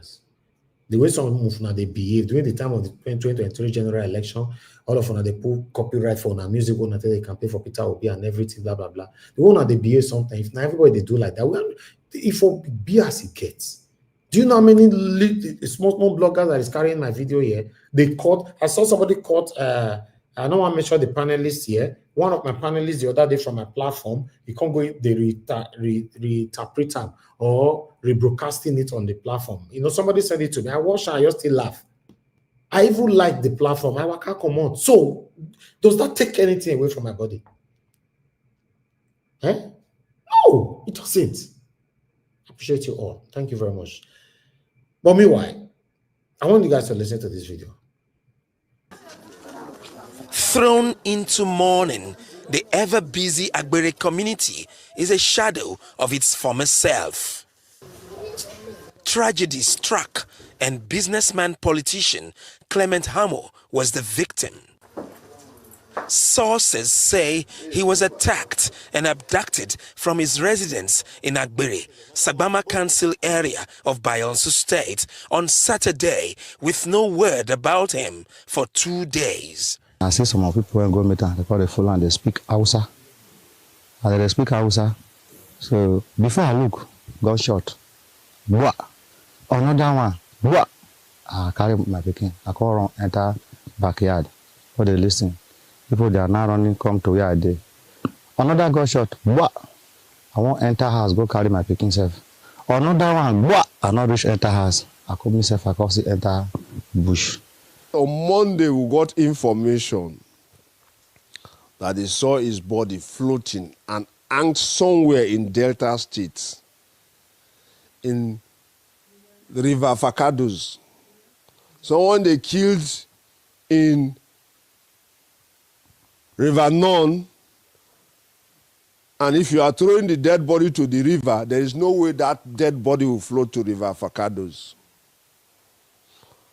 As at the time we got the information, in the night, dispatched some of our men to the scene. They stayed there with the community where they saw the dead body hanging without heads. So at the end of the day, my younger brother, we buried him without head. His neighbors point at traces of blood on the floor, leading to the nearby bush where the gunmen allegedly made their getaway with Clement Hamo. Back in the home of the deceased, melancholy was in the air as family members tried to accept the harsh reality of the tragedy that had befallen them. This whole matter of Funali X-Man is not rhyming, because we were actually informed that my father is coming out for a kingship position, which we know of. Only for him to go to his residence to beat, and we're hearing all this, but we don't just know what to say. I'm short of words. But I just want him to please help us to bring the person that killed my father to justice. A man that is loved by so many persons, young and old, because it's a man that do not segregate, a man that brings everybody together as a team, as a family. So he's a team player. Since we don't know who killed him, we don't know whether the next target will be the next person, so we are praying for government to come and investigate and provide security for the people. While the Bayelsa Police Command is yet to make an official statement about Clement Hamo's murder, an air of uncertainty envelops Agbere community as none could identify the killers of the 58-year-old father of 5. Ovietime George, Arise News. All right, that was a very pathetic one. He's a politician, for a reason why they go by him. They can't cut a head, carry come out. Me, I don't know. It's a very, very pathetic one. May so rest in peace. I don't know him, but still, na person like by. It's very, very sad. I appreciate every one of you, my people. Now, God bless you. Now, thanks for your time with us. Thank you so much. I got a super chat from Julius Anthony Agmongile. God bless you. I'm very, very grateful. Thank you so much. My pocket never ever run dry. Thank you so much, my wonderful people. Yes, yeah, God's grace. You said it was because of you, Naija Watch, we subscribed to that channel. Now we all will unsubscribe from that channel. That's one thing they don't understand. You have a small channel. If I showcase you here once or twice, look at my Edo brother now, Mr. Common Sense. Look how many people that have subscribed to his channel since I'll be showcasing this video here. That's one thing you don't know, but you are still. That's why I don't understand. You are still jealous. Now, me, they promote you. I don't need to play your video because your video, you're only talking about millions of people talk about very dark man. You don't need to be here. You don't need to be here. You know? So, why Arise never verse? Say people, they carry their video. You know, say the more people they carry Arise channel's video, now they take get lots of subscribers with them. Arise one hit 1 million subscribers. So, channels is already above 3 million. You don't know, say now because people they share their videos everywhere. Oh, you don't get sense. Say if person watch your video, half small part of your video, they want to locate your channel. May they go watch the full video. You don't know. And you don't know how social media they work. We carry your 6 minutes video instead of you to be happy. Look, somebody's commented already saying that it's because of you that that we subscribe to that channel. I'm going there, or we are going there to go and subscribe. You know. I'm not advising anybody to unsubscribe from there because it doesn't take anything from me, you know. Except if you want to do that on your own. But for me, I'm not just interested. You know, if we want Nigeria to work, we must come together. And I'm happy to say my principal talking just now. The way we are going, we are too selfish. Many of us are fighting for our selfish interests. That make Nigeria not feel stabilized. A lot of us. What will they fight for? Not be really saying that Nigeria better. Everybody they fight for their own selfish interest. It is sad. It's very, very sad. You know, I'm privileged today to have a platform where I can use put my voice and the voices of my wonderful panelists, callers, and commenters, you know, to talk about what is affecting us. Now, I'm not say some kind of things what they do for our channel. We feed one. You know, so we feed one. Because all of them they do, you know, okay, me forget money and all that, get blah, blah, blah, blah, blah. You know, nobody don't need money. But we choose to talk about this. We choose to talk about this. Yeah? Anyway, it doesn't take anything away from us. I just wanted you guys to know, you know, that, yeah, this war he did. And guess what? Let me quickly say this before I round up. Do you know that you have option when you do things like this to withhold your details? That was what he did. He asked YouTube to withhold his details. He asked YouTube to withhold his details. Then, based on this number of subscribers we get, we can request, because I wanted to be sure, because I need to be sure. Man, no, say this person, I'm not going to touch the video again. So YouTube now gave option. I'm saying this on air for those of you that YouTuber that maybe you're bigger than us, you understand what I'm saying. YouTube now gave option that if you need to know the person where you do this thing on the channel, you have to send a special request to this email. And I have to do that. I need to, because I don't want to make the same mistake again. Then YouTube now get back to me around that kind of theory just now, around 4. Say, see the person, I was like, wow. He asked YouTube he choose the option to withhold himself. So something happened to me, but I not gonna know who do it. That was what he did. That means his action was deliberate. And I don't know this person from Adamo. I don't know him from anywhere. I don't know that from anywhere. Most by what you've just said now, Mr. Elvis, is a testament. Is a testament to the fact that most Nigerians are naturally, most Nigerians, I won't say 100%, but most Nigerians are naturally oppressive, selfish, greedy, and self-centered. And that's why the country is going nowhere. That's just the primary reason. We can talk till kingdom come, analyze it till kingdom come. That is the meat of the problem. Give Nigeria the opportunity, you will see its oppressive nature. It will come out clearly. You will see. Give a Nigeria just tiny, not even councillorship. Councillorship is too much. A street is even too much. Just tell a Nigerian that 5 houses number 1, number 3, number 5, number 7, and number 9, you are in charge in this particular street, these 5 homes, you are in charge. You will see the oppressive nature of an average Nigeria. Even the poorest of the poor, they still carry that oppressive tendency. That is our problem, and that's why we need to change. It's an internal thing. The entire country needs total reorientation. We must be people oriented and not be greedy. Somebody just want to acquire. I was listening to yesterday's broadcast, and it pains me because that broadcast was very lively, because we were talking about legacy. And that was what Peter Obi talked about today. He talked about legacy. Exactly. Nigerians don't, it's all about themselves. It's all about, they don't think about the next generation. You can talk about, it's so sad. It's sad. He withheld his name. Me, no. After my request, see where YouTube can't tell his name. See his name, I second one for there.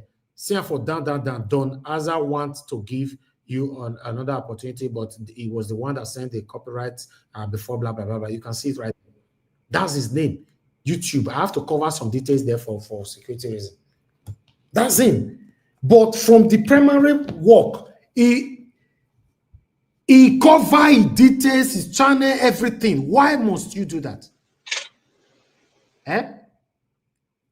Why? So I would suspect something else. Because in that case, I would have suspected maybe a rise or any other thing. Because I played about 3 videos yesterday. We cannot move forward like this, my people. We can't move forward like this. It don't affect me, it don't affect anything about me at all. You know, it affect the, but the painful part of it is that why are we treating ourselves like this? You know, so anyway, I'd like us to move on. But meanwhile, I'd like us to laugh a little bit with this particular video here. Okay, before I play that laugh one, all right, I'm gonna watch this video. I just came back from the mortuary. One of my uncle died 2 days ago before New Year.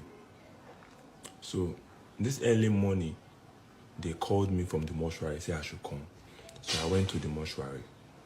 When I went there, I said, what happened? I met the mortuary attendant. I saw a woman panting. Said he wants to seize my uncle's dead body. I said, madam, please, who are you? What happened? He said, because the woman has beer parlor close to the mortuary. They said my uncle came outside yesterday and collected Hennessy. And he told the woman, said, he works in the mortuary. He calls his name, that he works in the mortuary, that he's coming back, that he will pay the money, that he wants to give his friend that he works in the mortuary. Not knowing that my uncle is dead. He gave him the name, where he was and everything. Actually, the woman now came and looked for my uncle at the mortuary. They said this person you are asking for, they just brought him 2 days ago. The woman said it's a lie. That this man came to buy anything, not quite long. They said, okay, let's go and check the man. They went inside the mortuary. When they got there, they saw my uncle lying down, dead, but the NC bottle was front of him. He has finished the NC bottle. And I told the woman, saying, how much is the NC? He said the NC is 150,000 NC VSOP. I paid 150,000 this morning. My uncle is dead. He went to drink NC. Today is 2nd of January. I paid debt for somebody, for a debt. Not kill us, so not kill us. I want them in the mortuary that anytime he come outside, they should not say for him. That man is chasing me. What is the gun? What is the gun? That uncle is a joker. What a way to start a new year. Come on, they should not say for him again. They should not say for him.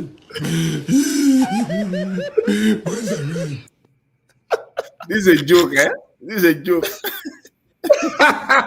It's a joke. Mr. Elvis, Nigeria on a cruise. Nigerians are just talented. Trust me. Nigerians, I'm proud of my people, man. God. This guy, when I see this video, I was very serious. So until we can't read saying, but he used 150,000 naira to buy any seed to dead person. I want to recover this money. Voila. Anyway, thank you very much, my people. God will bless you. I appreciate every one of you. I would have tagged the guy. I don't know him. But nevertheless, I'd like us to move on. Let's start talking. Good morning, good afternoon, good evening to every one of you right there. Thanks for your time with us today.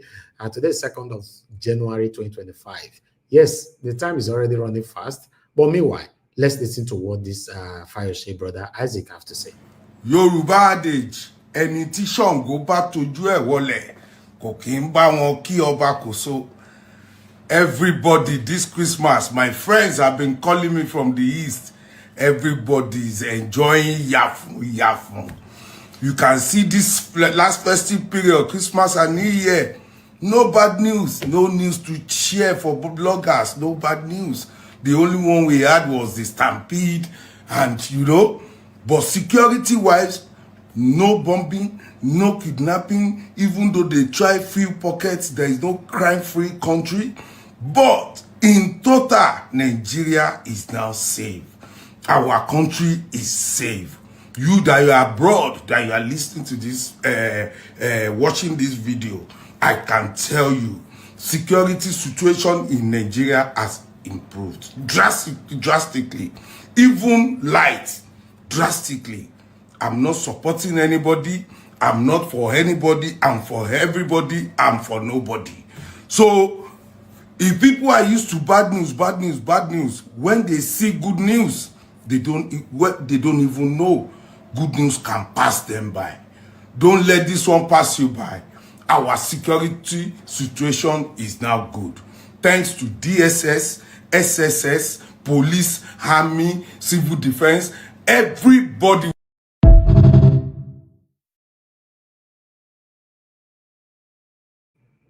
All right, on this particular video, I will comment on it before we move on.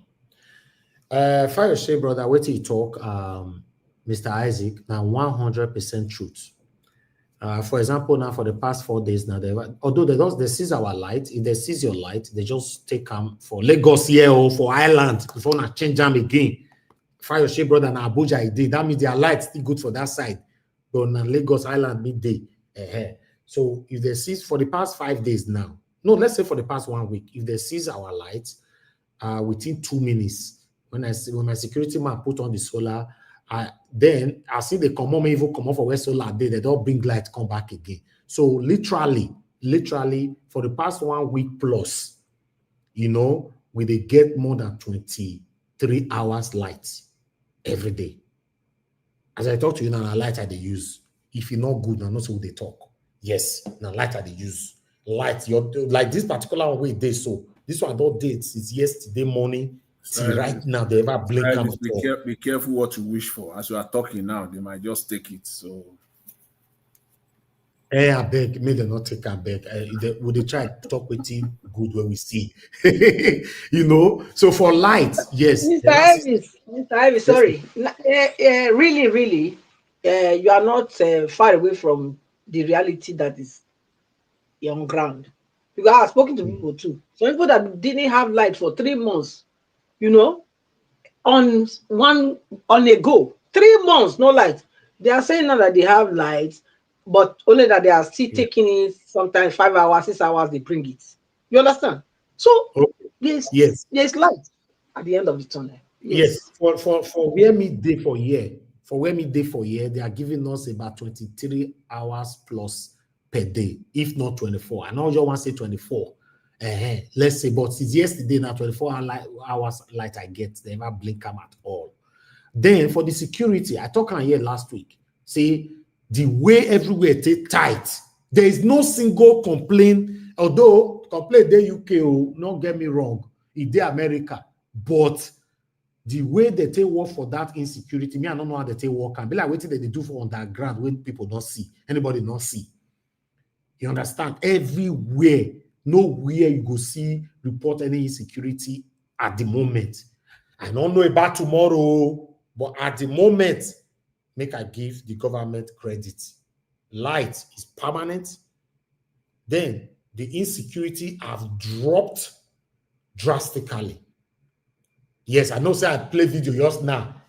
People fit us. It not be video you play just now when they kidnap that man, go by, cut his head. The difference between insecurity and higher assassin, there's a big, they see higher assassin for UK, they see for everywhere.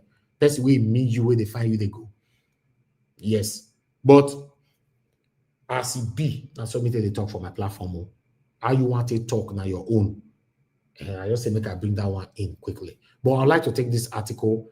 It's only 2 articles that I have for you guys so that we can move on. I bet another vessel will take time today. Okay, the only one I get. Good. I know say I will report this matter yesterday. I be there for yesterday. They say this Mahdi Shehu, they don't arrest him. Yes. Court sent activist Mahdi Shehu to prison over social media posts about Bola Tinubu's ties to France. You know, I would like to quickly, in case some of you don't know what he do, so we be say, you know, that they make life difficult for them. Make them bold, make I put them for screen. Make you see now waiting in right now be this. He said federal government should stop the denial. France Armed Forces now the official trainers of Nigeria Armed Forces. 1. From today, no sane person will believe Tinubu, Ribadu, or service chiefs, and any member of the bloated Tinubu media crowd on the physical presence of France troops in northwest Nigeria. 2. Just listen to the clip below to enable you understand that Tinubu and co are taking Nigeria for a ride. For granted betrayal all our laws, insulting our collective intelligence, and on a journey to mortgage and destroy Nigeria. Then 3, it is left for conscious Nigerians to open their eyes wide, act wisely with precision, and be willing to sacrifice anything for the survival of Nigeria that few wicked people are bent on destroying. Okay, now, you know, see, sometimes for this platform, some of them go your talk. I'm talking to my panelists now. Now we'll talk anything where you like. Even sometimes we'll tell you, say no. Do you have proof for the use allegedly? Then some of you will now be replying back. Hey, you and I know, say I did talk true, but let me just use alleged. I don't know it you. I don't know whether you did talk true. Don't drag me in. We know how media work. 10 years of my career, I know they talk, forget myself. Go and do your research. I only call these satanic governments. I use the word satanic, satanism. That is all I can use. And I will use that word if I go channels for interview. I will use it on Arise. I will use it anywhere on my platform. Say I will just come, assume. Somebody came here the other day, I want to mention name anymore, 4 days ago. Say the so person steals so amount like this. Then I now ask, do you have proof for it? He said, no, but you and I don't know. Don't say you and I know. I don't know. Now only you know. You say something that you not listen. We don't take things based on assumption. So anybody just put something for their platform, will your career come here? No. Even though I have to bring it here, I will back it up by disclaimer or allegedly. See, and I see where this one man don't go put anana. And the way they do a Mayfele, and so they go all do this Mahdi. He go take for there where be like don't he go take there because now I ask can I make brief proof come I not can get proof. And he can't quickly go delete him. Before they even arrest him, he don't know. Like say family member don't tell him say what you do so not good though. He can't go delete him. So it's crazy. Anyway, I would like us to move on. I appreciate every one of you. That's all I have for you guys today. Let's start talking. Good morning, good afternoon, good evening to every one of you. I don't know whether anybody want to call in. In case you want to call in, please call in now in 5 or 10 seconds. I know some of you are watching us behind. Sometimes the time we continue to call in, my panelists are already talking and I cannot stop them from talking. But in case you are watching us on a real time, they call in now or I'm moving straight to the panelists right now. Thank you very much, my people. Now, God bless you now. Thanks for your time with us. Please press on the like button, help us to share. Press on the like button, not be chorus, so now for reality, I beg. You're going to press that like, it your front. Other word is thumbnail. Press it. You know, in case you don't know what you mean, because some of you now for a year, you are full of jealousy. You know, they count our money, they follow us. Not press on the like button, not be money. Not going to indicate you again. It means say my voice, Mr. Jonathan voice, Mama Shehu voice, Mother Patricia voice, Oga Louis, Humorous, and other of my panelists' voices will go far. That's what it means. Yes.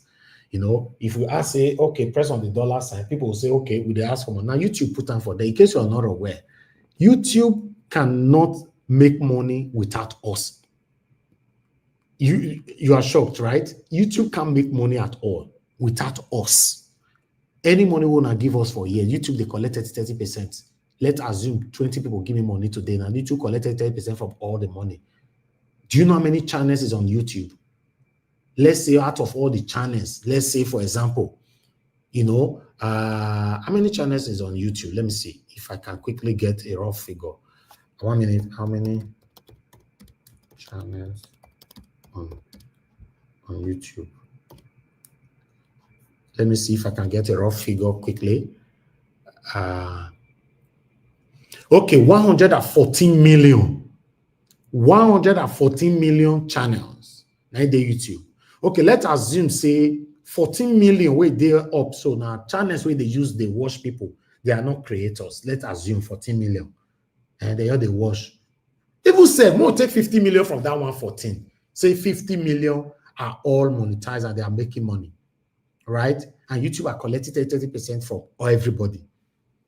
Now you see, now say, now they feed YouTube, in case you don't know.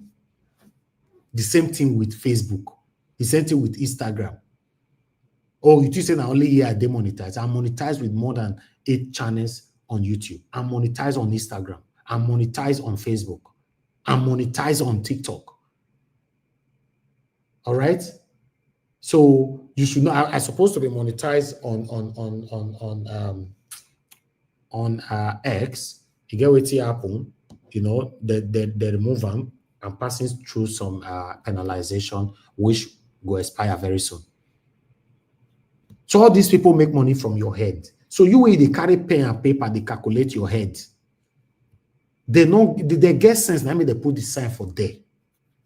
Stop calculating other people's money. Thank you very much, my people. Good morning, good afternoon, good evening to you all. I'd like us to start talking right now.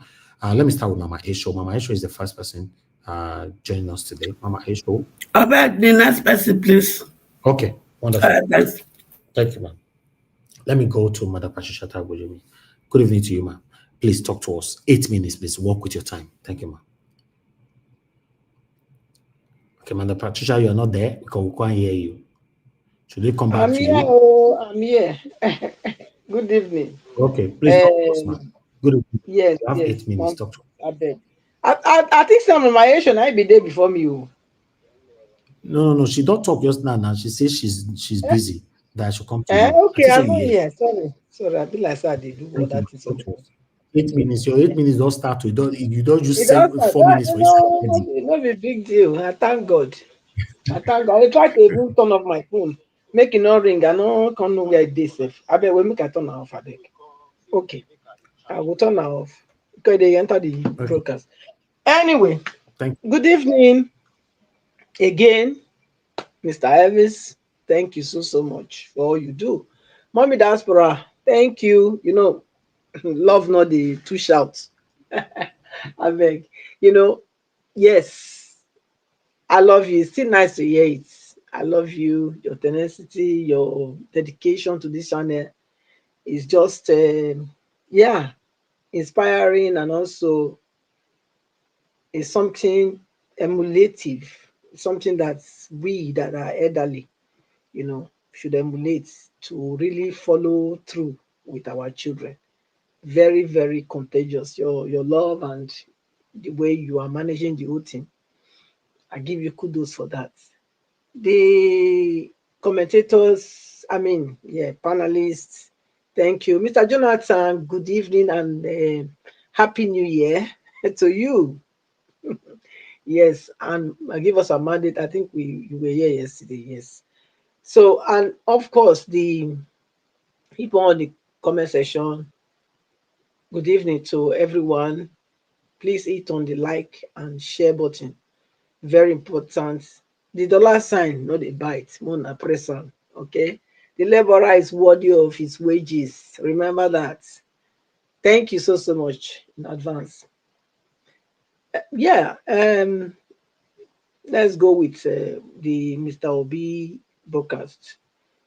His broadcast was apt, I would say, but I think he should have added, instead of just talking about the governor, the president, he should have also drag in, the governors. Because like we know, it's not only the president that is governing the country. It's a collective work. But they've made Nigeria believe that it's only the one at the top that is ruling everything. But that's not the truth. It's a fact that it can do and undo, but not when the governors put their foot on the ground and say, no, my state, I want to run it this way and it will be like this. Then the federal doesn't have that chance. So I think it would have dragged in also the governors, no matter where they are coming from, whether APC, PDP, LP, wherever whichever party they belong, they all should take a clue from what he said today, what Mr. Obi said, that they should go by themselves and, examine the state of their states. For Tinubu, is the state of the nation, but it shouldn't be left to him alone. Because as far as we come to know, the governors get their, they get their, the money that's supposed to remittance from the center to better their states. The only thing that the federal is not doing is that they are not following up to see what those monies are being utilized for. They believe on every report that these people bring back to them. They don't follow the money to see where and how the money was spent and where it was spent and who has benefited from it. So that's where I think he missed, because you cannot drag only Tinubu. No, you cannot drag only Tinubu. You have to drag all of them together, all of them. They should go to the hospitals. All of them. They should go to universities. Why are they running to another man's land for treatment? Is it not even a shame that you call yourself leaders, yet you cannot repair your own house? You go to another man's house that other people are built and made beautiful to find a shelter there. Shame. Shame on all of you. Wait, is it not that one that came that day, when, what was it? Was it before Christmas? November or December? Is it Uba? He came to UK to die. He had doctors in his state that could have cured him. But he neglected them because they've not given them the wherewithal to thrive. He believed in Oyibo magic. They done magic with his life. Yes. And I pray that this should be happening continually to everybody, every one of them that have put Nigerians into this suffering, perpetual suffering, so that they can go and fix that country. Maybe they buy them one by one. If not, the only way they will get the message, you people, you are not wanted here. Go and fix your country. Maybe that will help. Because we have, we have been shouting. We have been talking. People have talked and died. No solution. So maybe this is the new trend. You go for appendix, they buy you.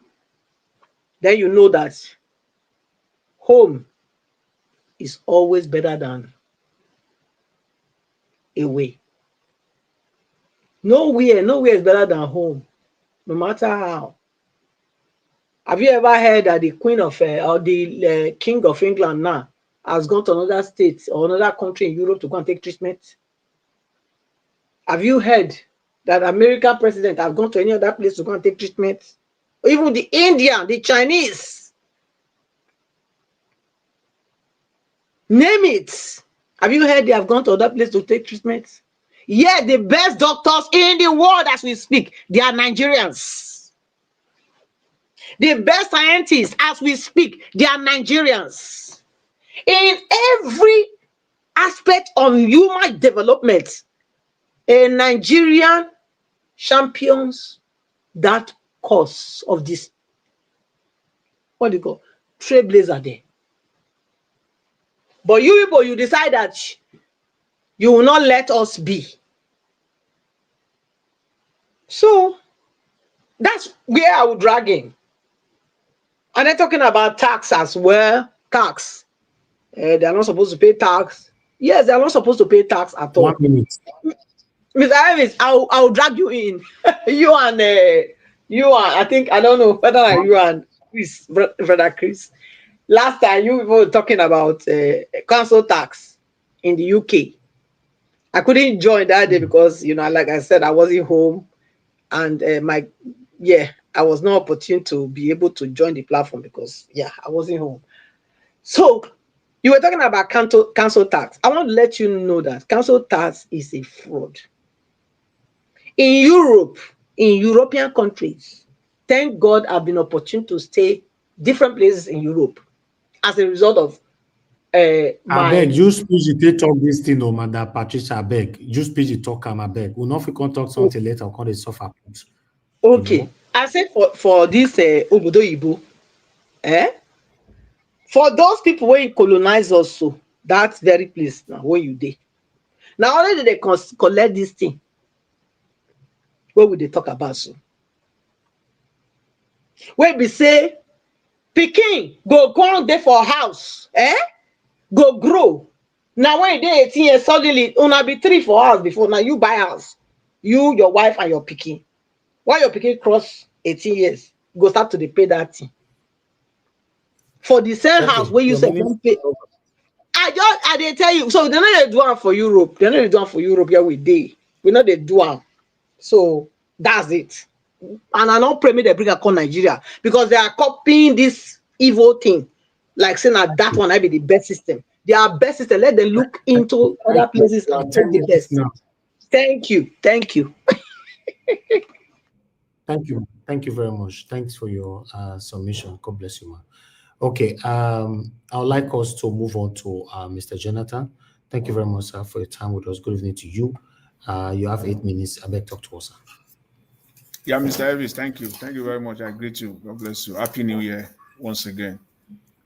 Happy New Year to you, sir. To you and to all fellow panelists. I greet everyone. Happy New Year to everyone. To be a happy New Year, and it shall be a prosperous one for everyone. I greet Mom Diaspora. Happy New Year to you. God bless you abundantly, man. And then all the panelists, all the commenters, Happy New Year to everyone, all the callers. I greet everyone. Welcome. You see, I just quickly want to say this on this this touching one about the man that was abducted and by in Bayelsa State, that Agbere community. I just want to quickly say this, that is the testament of our nation, the desperation, and I know that is a kind of a community or tribal thing. With respect to that, I just want to, express my condolences to the family. But I saw the faces of people there. It wasn't looking good at all. Devastation. The first few hours of the year of the new year. I just want to send my condolences to the community and all the family members. So unfortunate. We don't know the true story yet, but at least for the family members, it's not a good news that the first few hours of the new year, you are going through this terrible situation. But that's Nigeria for you. And then, on Mr. Peter Obi, speaking today, it shows that he listened, because I would say pretty much everything Mr. Peter Obi said in his speech today, at one point or the other, many people, especially on this panel, let me just emphasize, focus on this platform. Many people have said it, myself inclusive. I believe everything that is said, which means that he's listening. He's listening. And he came out to, directly speak to the country and speak to Mr. Tinubu himself. I don't call him, I hardly call him president. It's a matter of choice. It's an individual thing. He's there. I'm not disputing it. He's a president, but for me, I would prefer to call him by his name, the name that he said he is, Tinubu, and by our standard, Mr. Tinubu. That's the highest respect I can accord to him as a man, for me. Yes, it's Mr. Tinubu. Is he not? Yes, he is Mr. Tinubu, first of all. And I prefer to address him as such. So, it's so sad. Everything that Mr. Peter Obi said, yes, that's because I know, I'm very confident that the government of the day, they will send their bulldogs, the smaller one, from their media department. They will send all of them out within the next few hours by tomorrow to come and counter Mr. Peter Obi. And I'm really waiting because I was so excited when Mr. Peter Obi ended by providing solutions. They will have to come and tell us whether their own is better. Whether they want to rubbish those solutions. I'm waiting. I want to see the likes of Bwala and Ononuga. I know they will have to come out. It's their job. I'm waiting. Whether they will rubbish it. How can you be the leader of a country, the president of a nation, and you say you really want to develop the country, and you are not seeing things firsthand yourself, except what your surrogate, your sycophants, what they will come and tell you? Especially in a nation like Nigeria. You don't believe what people come and tell you. If you really meant well for Nigeria, that's the simplest that you can offer Nigerians. It is the simplest of all. If you have good intentions for Nigeria, you don't have to wait for anybody to come and tell you anything. You must be there yourself, firsthand. I've said it on this platform in the last 1 year that it sounds repetitive, but it doesn't matter because that is the solution. A president will just sit there in Aso Rock for an entire year. No visit, no official visit to one state. If you can't go the entire state, 36 states, because when I listened to it, I was just thinking through it and I said, this man does not have the physical capacity to do this thing. He has to prove me wrong and many Nigerians wrong. I don't think he has the physical capacity. The work of a president is not an easy one. If you truly meant good for that country, it's not an easy one. I don't think he has the physical capacity. But even at that, what stops you? Pick 2 primary schools, 2 secondary schools in each of the 6 geopolitical zones. Visit them. Stay in front. That is leadership. See, everything you are saying now, that you are going to turn water to wine, because that's literally what Mr. Tinubu was saying in January 1st, when he said inflation is going to drop from where it is now, almost 34% to 15%. It's like just coming out and saying, I will turn water to wine. I don't know how that will happen. But even for us to believe you, there are certain things that we will see, that we should be seeing, that we can say, yes, it is possible. When we see the leader, the president of the country coming out, visit primary school. I'm not talking, I mean, literally. Pick 2 primary schools and visit this. Go and see what those children, don't visit even the one that are even well painted. Though. Try to go to the worst of them. Go there. Sit side by side. Enter those classrooms. That is how you can feel it. That's how you can go back to Aso Rock. In fact, within 48 hours, the kind of decision that will be coming out from you will be mind-boggling. Because you are a human being and you have blood flowing in your veins, through your veins. Visit those primary schools.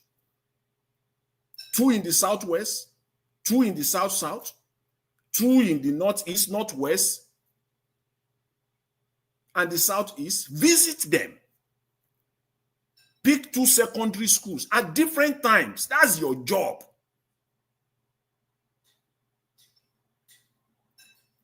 Visit our universities. Pick them. Pick 5, 6 universities. Go to their classes, where their auditorium. Visit. Just go there.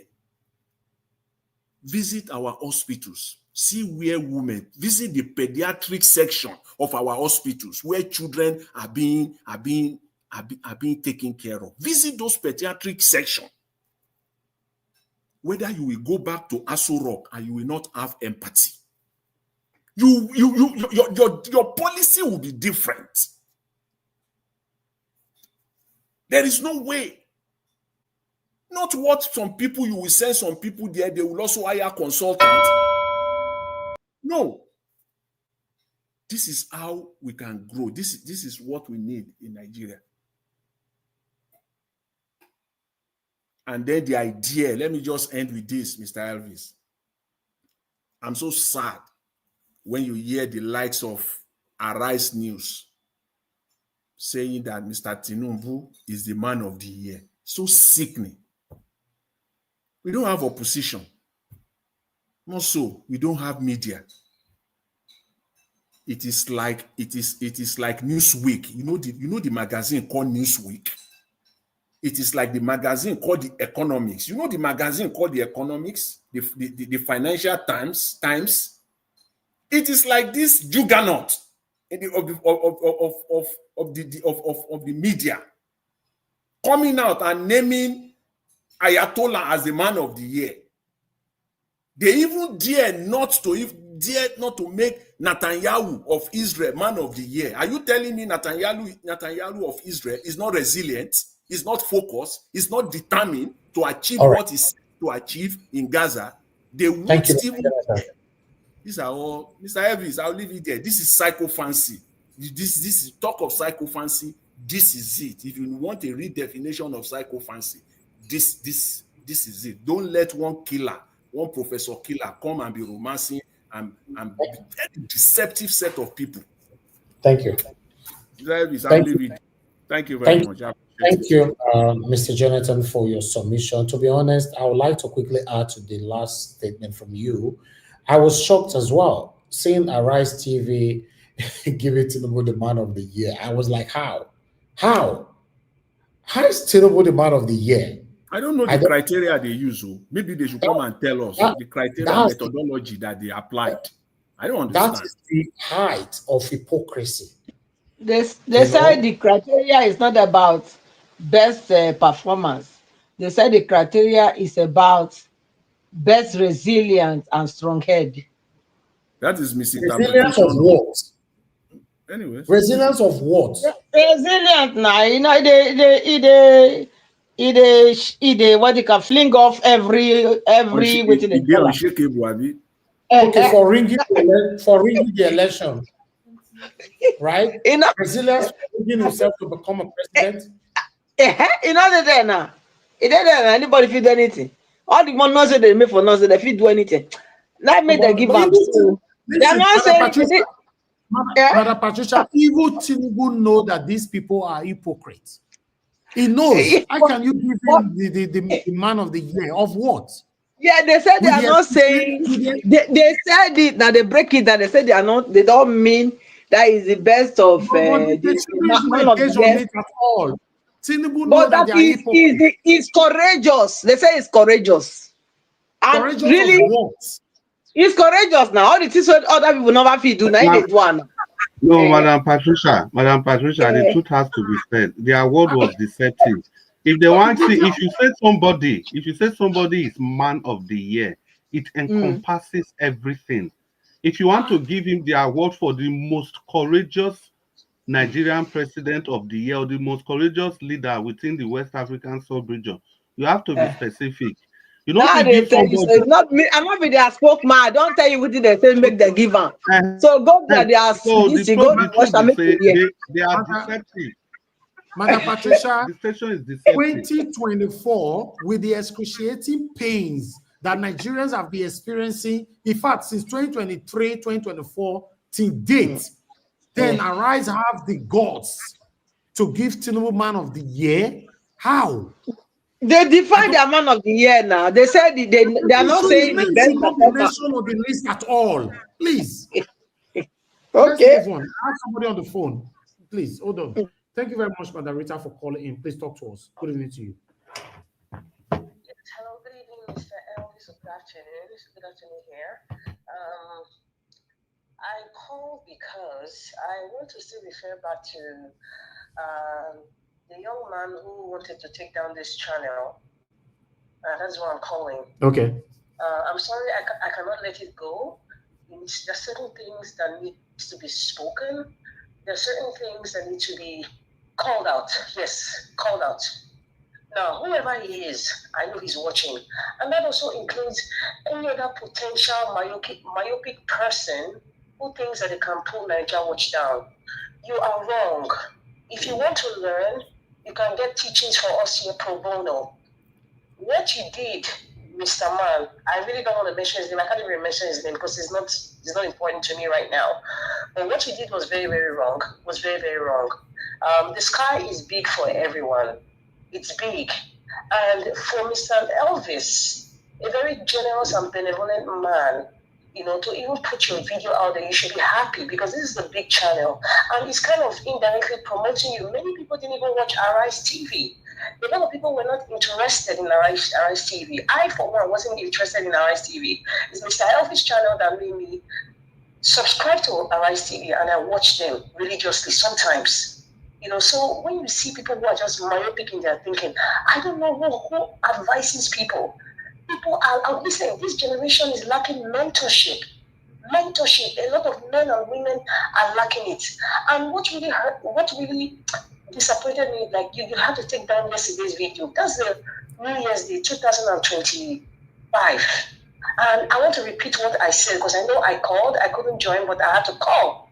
And what I called was to encourage everyone that no matter what you're going through now. But your voice is still on the main channel, Nigeria Watch, so it's right there. Don't worry. Okay, no, that's fine. I have to repeat it again. No matter what you're going through, whatever disappointment you are having, it's going to be okay. You just have to focus and everything is going to be all right. And please, if you know that you do not want your videos played here, put it on your on the comment section. There's a lot of armies of Nigeria Watch in the comment section. They will bring it to Mr. Elvis' attention. So what you did, Mr. Amar, was very, very wrong. And I'm demanding, I'm not asking, I am demanding that you should send an apology to Mr. Elvis to say you were probably, let me say it nicely, maybe you were kind of ignorant about the processes of YouTube usage. Yes. You were ignorant. So Mr. Elvis demands an apology because this man here, he does a lot for people. This man here, Mr. Elvis, he does a lot for people. Just like many people who come on this channel, many people in the panel, encouraging people and teaching people. So like Mr. Jonathan, do you think you will see him in any other channel?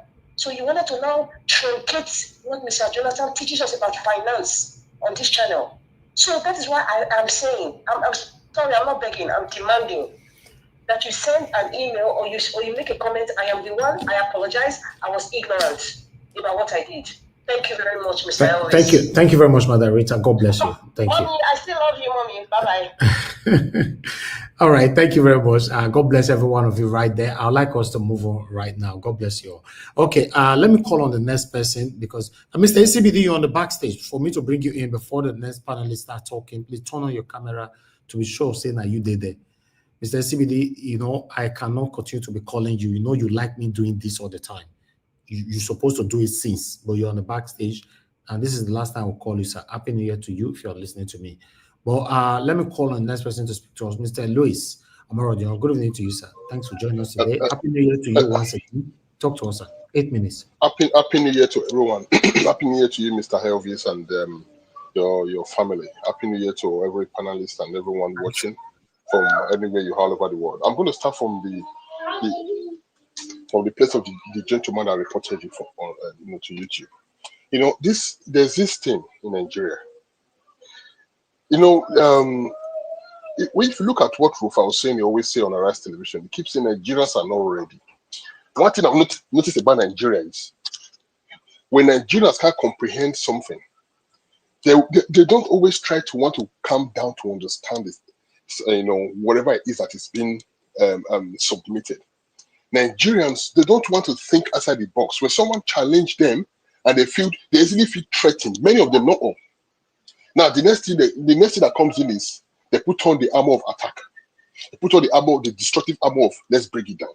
This pull him down syndrome has become a culture that we must fight. See, this is 2025.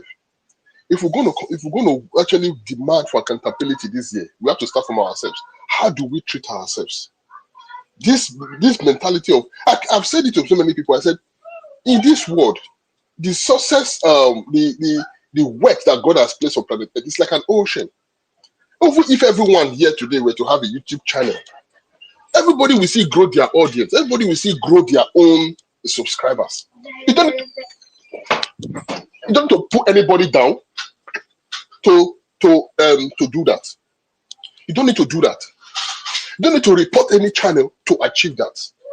No matter how big a fish is at sea, there will still be a room for other fish to swim. There will still be room. If there are 1 billion whales at sea, there will still be enough room.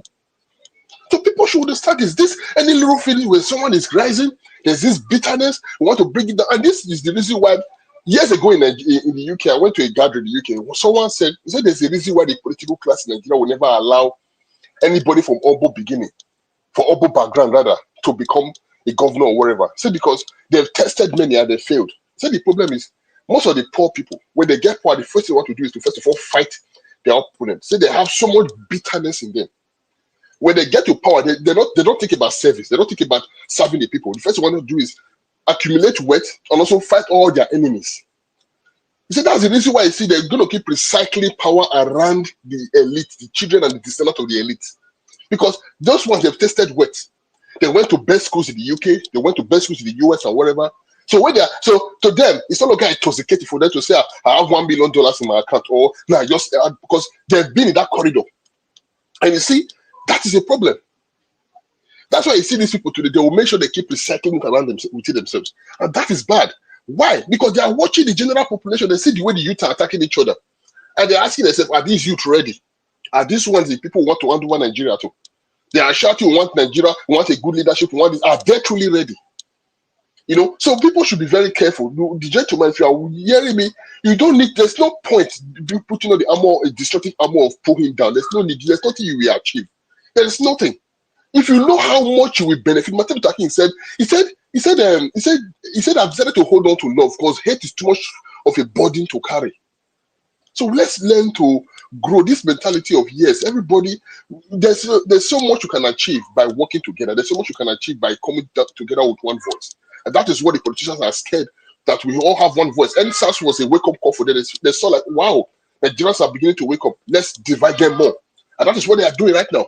So we have to think outside the box. And secondly, what this gentleman just said about Arise Television, it's a Nigerian thing. It's a Nigerian thing. We are all from Nigeria. We've seen so much when a man that's told, billions is given a title. We go to church, they put him in the front row. We see that all the time. And a man that's told a chicken is sentenced to death.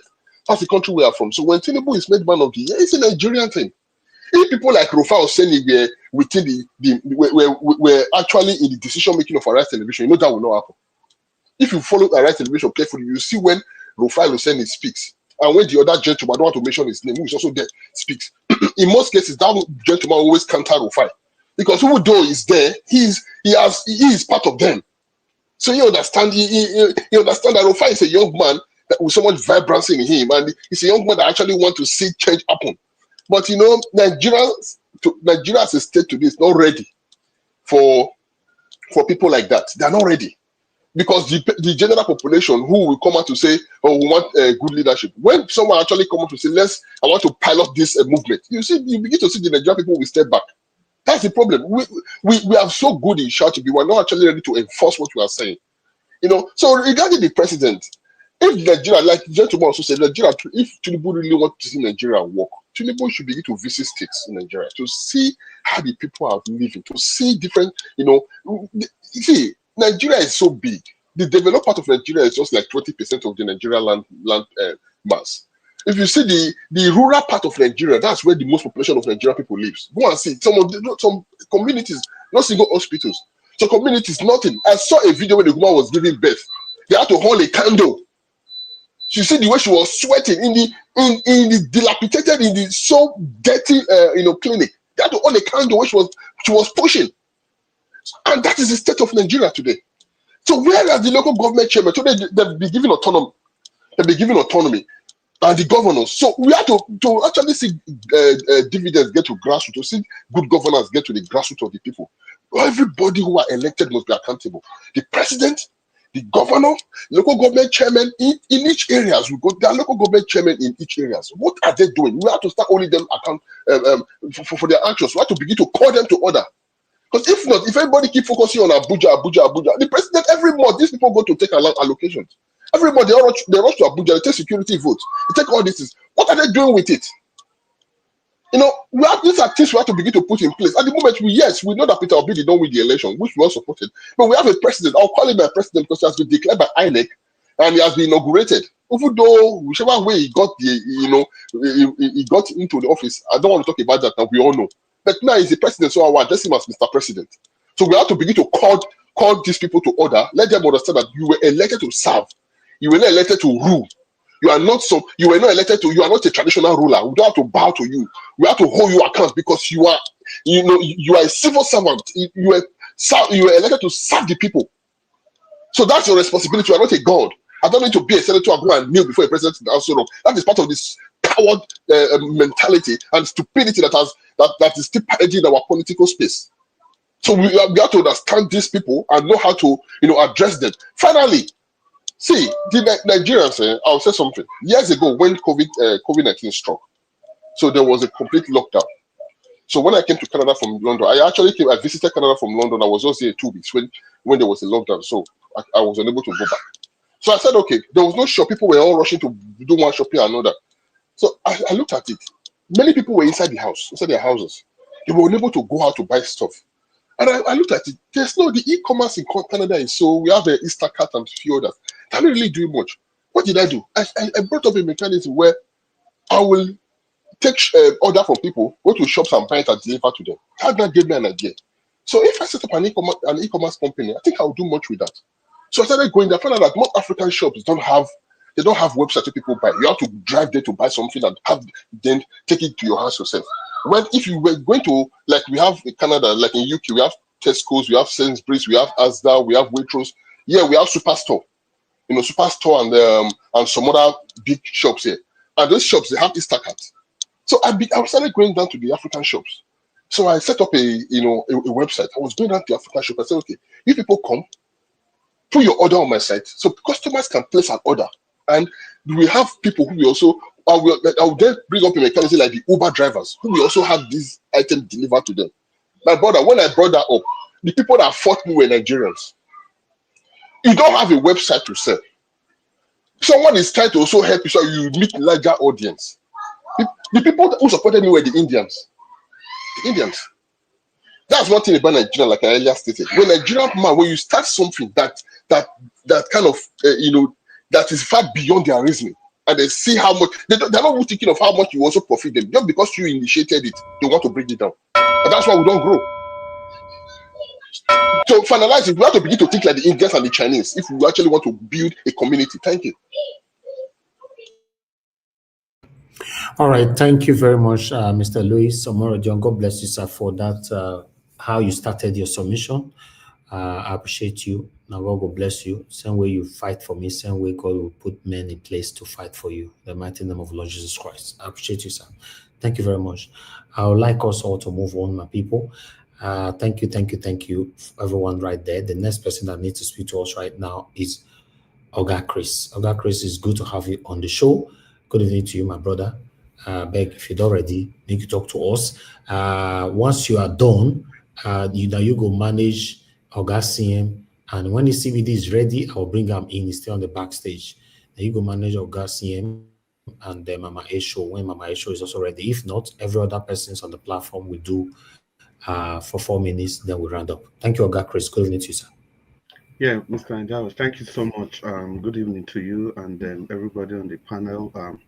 It's good to be with all of you again. This beautiful evening. Mr. Anjao, once again, Happy New Year to you and your wonderful family and our dear and only mommy diaspora. And thank you so much.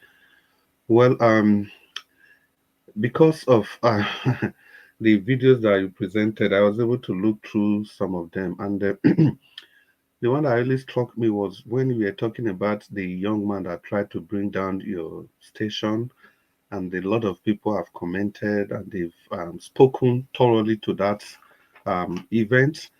So, be that as it may, it can never be enough. I still need to add my voice to it. Mr. Youngman, or whatever you want to call yourself, I hope you listen to what everybody has said, because obviously you listen to this station every time. It's not just good. We don't rise by actually bringing other people down. If you must know, YouTube station upload, I think, 500 gigabyte of video every second. Every second, if you must know. So that means there's enough space for everybody. 500 billion, 500 billion, or 5 billion. I know there's a 5 there, there's a billion there. Every minute or thereabouts. So that tells you the sheer volume of video that has been produced all over the world. And one would single out the video of your countryman to bring down his station. And if you see the person that played your video is even trying to promote you, if you don't know. I think Madam Rita already alluded to that fact. It's trying to promote you. Because by so doing, people will see your station, people will want to go back and see who you are. They want to know more about you. Like I said, unfortunately, I have to mention a name. Before now, there's a Dr. Akpoki or whatever. I have never ever known anything about him. I've never ever seen his video. But it was when Nigeria was played his video. From that day, I watched his video on YouTube. Since that day, YouTube has been suggesting the man's video to me.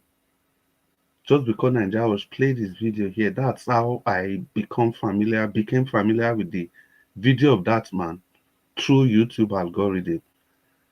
So whatever it is, our people make one parable. Say, I'm just going to summarize everything.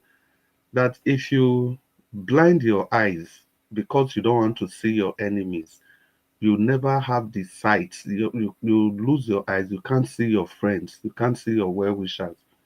So because you don't want to see your enemies, you put off your eyes. In the same connection, you will not have the eyes to see your friends and well-wishers. I think that summarizes it all for you, Oga, whoever you are, wherever you are. So, and before I continue on the broadcast, let me seize this opportunity to wish everybody on the comment section Happy New Year once again. It's good to have all of you here and everybody listening to us from all over the world. And the panelists, I greet all of you. Now, well done. Just continuing the second broadcast of the year. And I think the year is going very smooth as expected. But of course, the usual news not a finish. Strange news coming out from Nigeria. See the story of Yaya Bello. Isn't it funny? Isn't it funny that Yaya Bello, his people are celebrating him, giving him award? You know, I've made that point here several times. Several times. Are people shouting corruption, corruption, corruption? If it comes to their own, they will keep quiet. They celebrate their own.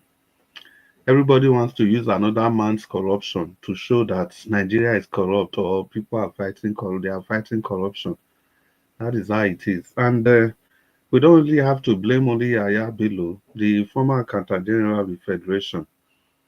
The man ended up being an emir and he has been making noise everywhere, boldly, and nothing you can do to him. And let's not forget, His Royal Highness Emir Sanusi, Lamido Sanusi, the problem he had in 2014 in the CBN, the way he spent a lot of funds after the investigation came out. On the eve of his arrest and interrogation, there was a lot of political undertone to that. He was made an emir in Kano. It's always the same street. And if you see what the clothes Yaya Bello was adorning yesterday, it was speaking to somebody that is being honored.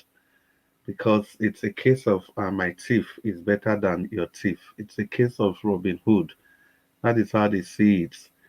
So essentially in Nigeria, all you need to do, I think Nigeria will also play that video, is for you to steal as much as you can so that you can buy everybody, every single person.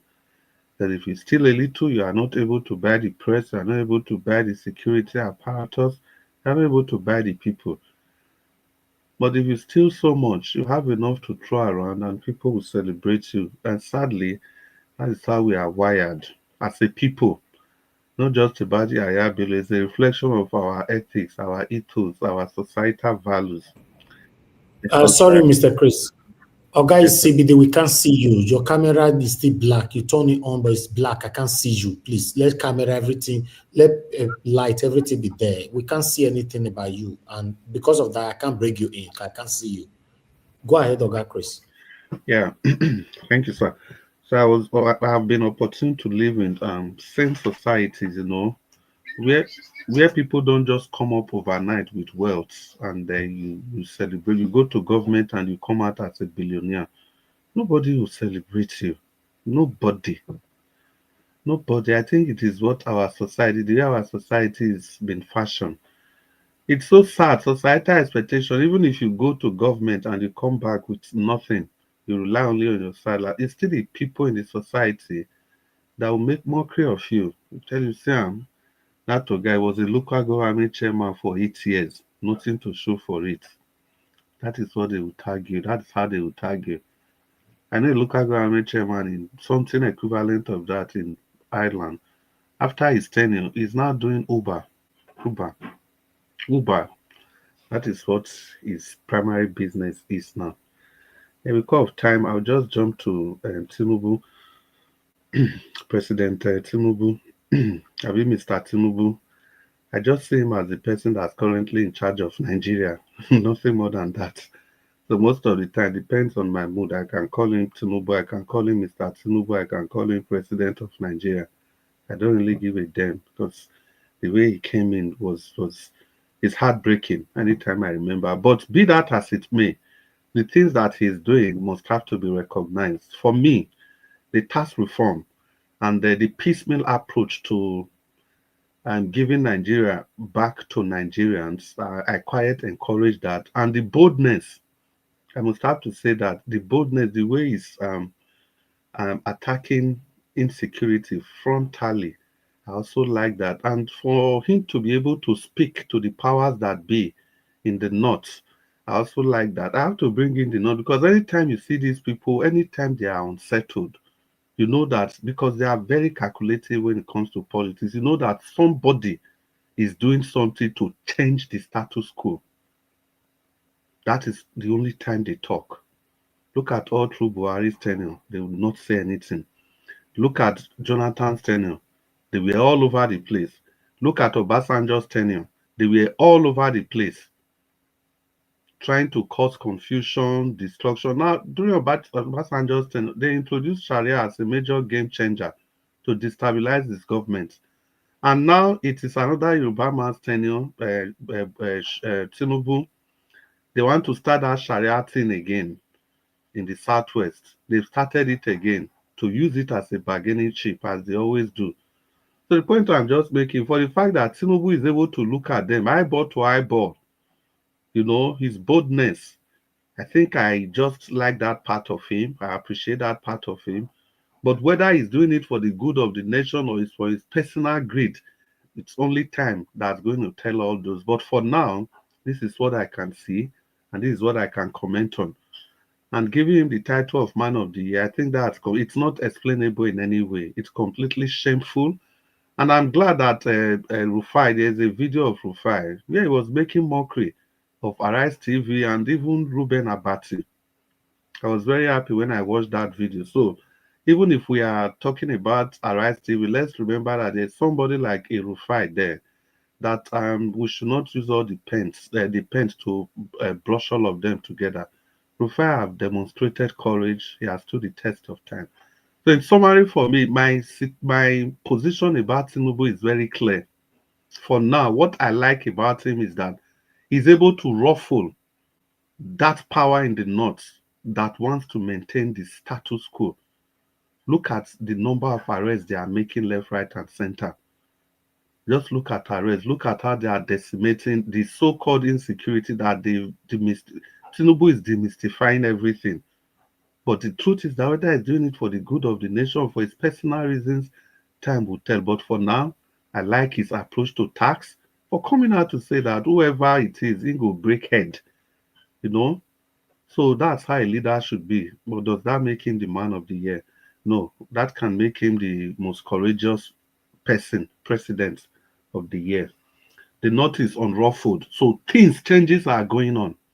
That is one thing I know. I may not know the full extent. They know. That is why they are unsettled. Well, let me just put a stop gap to that. Maybe in the next 4 minutes, I should be able to continue. And Dr. CM, it's good to have you on the broadcast today. Good evening, everybody, once again. It's your number one station of choice. It's Nigeria's broadcast station. And you know how we do it here. Yeah, we don't manufacture the news like Dr. CM usually says. And what we do is just to analyze and give life to whatever is being said on mainstream media. Mr. Dr. CM, you want to talk to us? You have 8 minutes to deliver the goods. 8 minutes. Okay, thank you very much, Chris. And then good evening, everybody. Please, all protocols duly observed. I know we are pressed for time. I would have loved to go into much details about what P2B's address, because I listened to it and I heard what he said.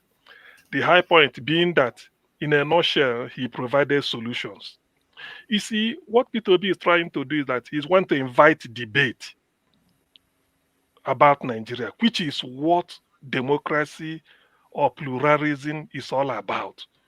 Some people that will now come up and say, "Oh, it was attack." It's not a bad attack. He didn't insult Tinubu or maybe anything. He's trying to say, "Look, I've been to refugee camp. This is what I saw. You too can go there." Those people are Nigerians. In fact, before I even go further, let me take credit, because there's a saying from the part of the world I came from, that a lizard fell down from a Iroko tree and then start to climb up again. He said if nobody praises him, he will praise himself. I remember sometime in the past, it's now last year, I said it here that some people phoned me. Somebody phoned me. He knows that I appear on Niger Watch, and he watches Niger Watch from Nigeria. It's not a young man, no. He said, why is it that we attack Tinubu every time? The way we talk about this. I ignored the chap. He phoned again, phoned. He said, let me answer. I said, okay, I gave him an appointment. Say, call me in 30 minutes time or thereabout, which he later did. The long and short of it is that he asked me, is there nothing that Tinubu will do? At least I will say, this is good. I give a pass mark. I can see you now, sir. You see, I can see you now. Okay. So so I now told the chap, I said, well, for those that may have forgotten, this was when Tinubu was making that Saudi Arabia or UAE trip that he went with went with so many people and all those times. I told the chap, I said, look, we tend to forget that Tinubu as president, he has two roles to play: a president, and they say commander-in-chief. That aspect of commander-in-chief means security. Apart from passing budget, giving handout, I tar this road, I change 2 lanes to 10 lanes, I build industry, every local government. That one is different. It's good. But that's what they call commander-in-chief. I said, in the spirit of that commander-in-chief, he has the power to even take police from Aso Rock, go to my local government and mount there. So far, the order came from him, he can. That is the commander-in-chief. There must be a reason. He can tell this IG, I want you to deploy police to so place. IG may say, he said you have to do it, and IG will do it. He called the chief of army staff, I want you to send troops here that is the commander. He's the commander-in-chief. Even if the army want to go and buy somebody or do anything, they'll be waiting for order from him. You will say, who authorized you? You are the commander-in-chief. I'm the commander-in-chief. So until I sign. So I now told him, I said, why can't let them tell Tinubu the moment he comes back from the Middle East, UAE, where he went to, they should drive with all the security chiefs, chief of army staff, naval, air force, SSS director, police, name it, all our security chiefs. All of them should move in convoy to Benue State. I said, when you get there, there's a refugee camp. That refugee camp, as of 2010, since the creation of the world, it wasn't there. Those people, they've been living in their homes with their chicken and their domestic animals, goat, everything. All of a sudden, some group of people from the Sahel, they called them, come and drove them away and took over their compound. Now they are in the refugee camp where P2B used to go and give them bags of beans and rice. I remember during the election period, it was shown here, Governor Tom will take Wike, what is the name, Sheyi Makinde, as PDP people. Okay, so they will go there and visit and they pledge money. Do you know what it means? Even somebody who is healthy will develop hypertension. I said, what I want Tinubu to do is when he goes there, as the commander-in-chief, we will say, by the power of the constitution, I declare this refugee camp closed within a week. Chief of army, all those security chiefs, make sure these people go back to their respective homes. By implication, it means whoever is taking their place should be driven out.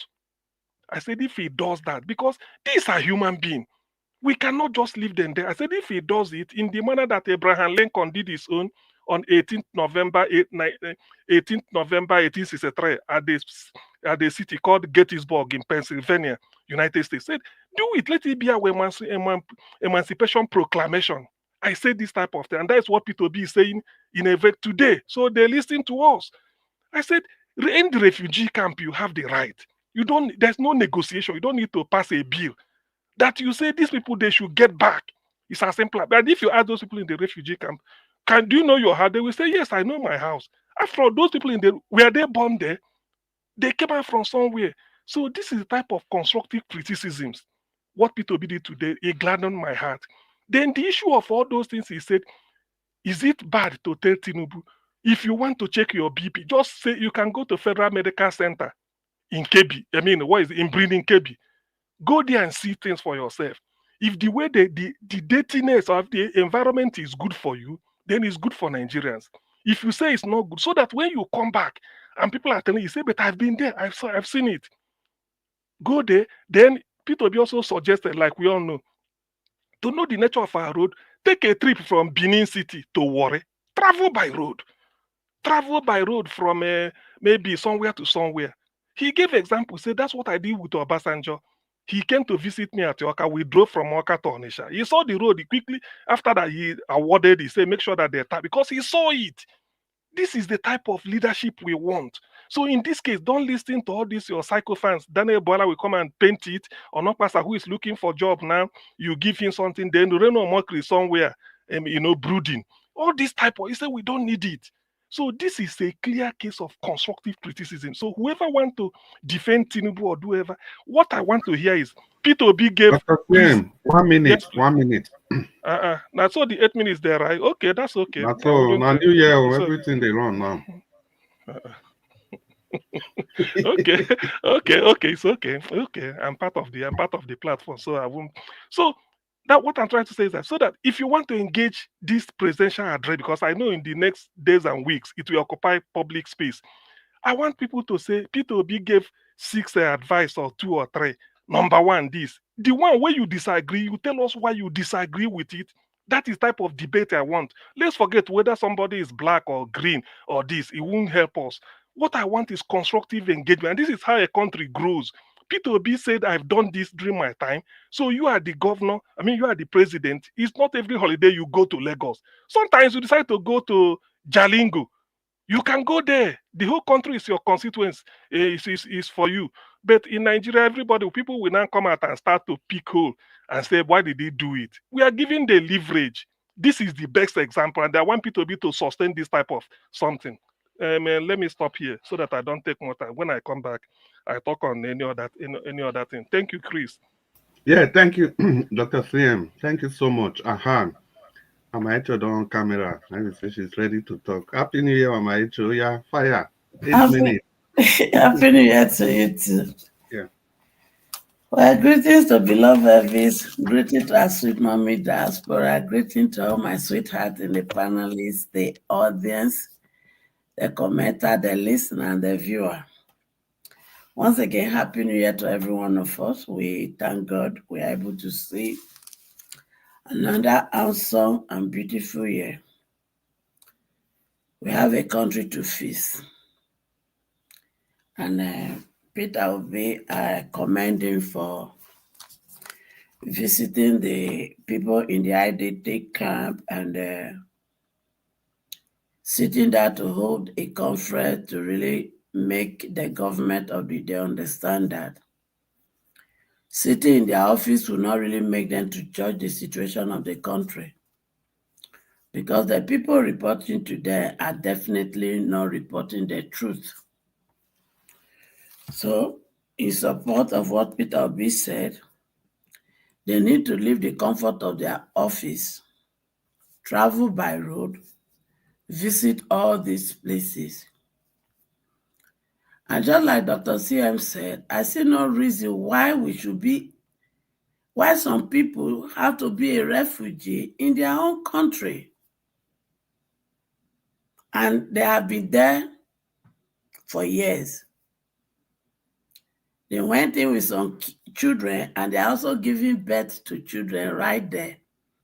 And the children, they are not going to school. And if those issues are not addressed now, when it has not been fully blown, those children will grow up to become bandits tomorrow. And it is not helping the situation. But the question is it only the federal government that needs to really look into this situation? No. The state government, the House of Assembly members, even the House of Rep and the House of Senate, they need to visit all these places so that they will be able to understand what is really going on. And when they come into their chamber, they will begin to make policy that will address this issue. Just like Dr. Shehu rightly said, the command officer of Nigeria, according to Constitution, which is Chief Tinubu, if he visits those things, he has the authority to command all the people responsible leading the security aspect of Nigeria to give them a deadline to make sure every person evacuated out of those IDT camps. And in order for them to achieve that, that means they must prepare their villages well secure and be able to return them back home. And if we are not looking into this aspect in our country, we are creating more chaos than ever. The year we are in, it is a year that every person needs to work, including us that are speaking in opposition against the government. We all have a role, a positive role to play to be able to resolve our situation. And I want to appeal to those who are being contracted to be buying a fellow Nigerian member. You are being paid to buy another Nigeria. What kind of money do you think you are making? I'm saying this in reference to what happened in Bayelsa recently. If they have issue with themselves, let them send their children to do their dirty job.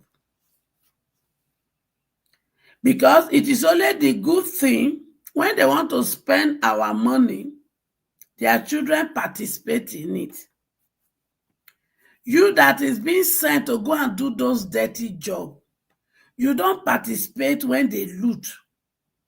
Does it mean what you qualify for or what God created you to come and do in this world is to be a contractor that will be buying a politician enemies, as they call themselves? And that's the money that is being paid to you. If you are married, you are using that to pay a child's school fees. You are using that to give to your wife or to your girlfriend to flex life. All of you are participating on what I call oil money. And that oil will speak, it will fight. And that means as the oil begin to fight and cry for vengeance, you that was used to perpetrate that evil, your family will eat out of the cry. and it is not going to be palatable. So my thing is this: anything their children cannot do, you are not qualified to do it. Anything they can't send their children to go and do out there, do not agree to do it. The world now is a global village. With your phone or your tablet or your internet, if you choose to learn some skill on the internet space, use that to make money rather than perpetuating this evil by spilling a fellow Nigerian like you their oil on the ground. Let's stop that as we move forward in repairing our country. Thank you, and God bless us. Oh, Mama Echo, and thank you so much. I don't know what happened to my time. I hope my time is not delayed. This one, yeah, bell so. Before you move on, I would like to quickly say something. Mr. Pansa, good evening to you, sir. Did you use another account to come in before coming with this particular one? Immediately I posted that account, somebody came in and with Peter Graham. That was not me. Okay, thank you, sir.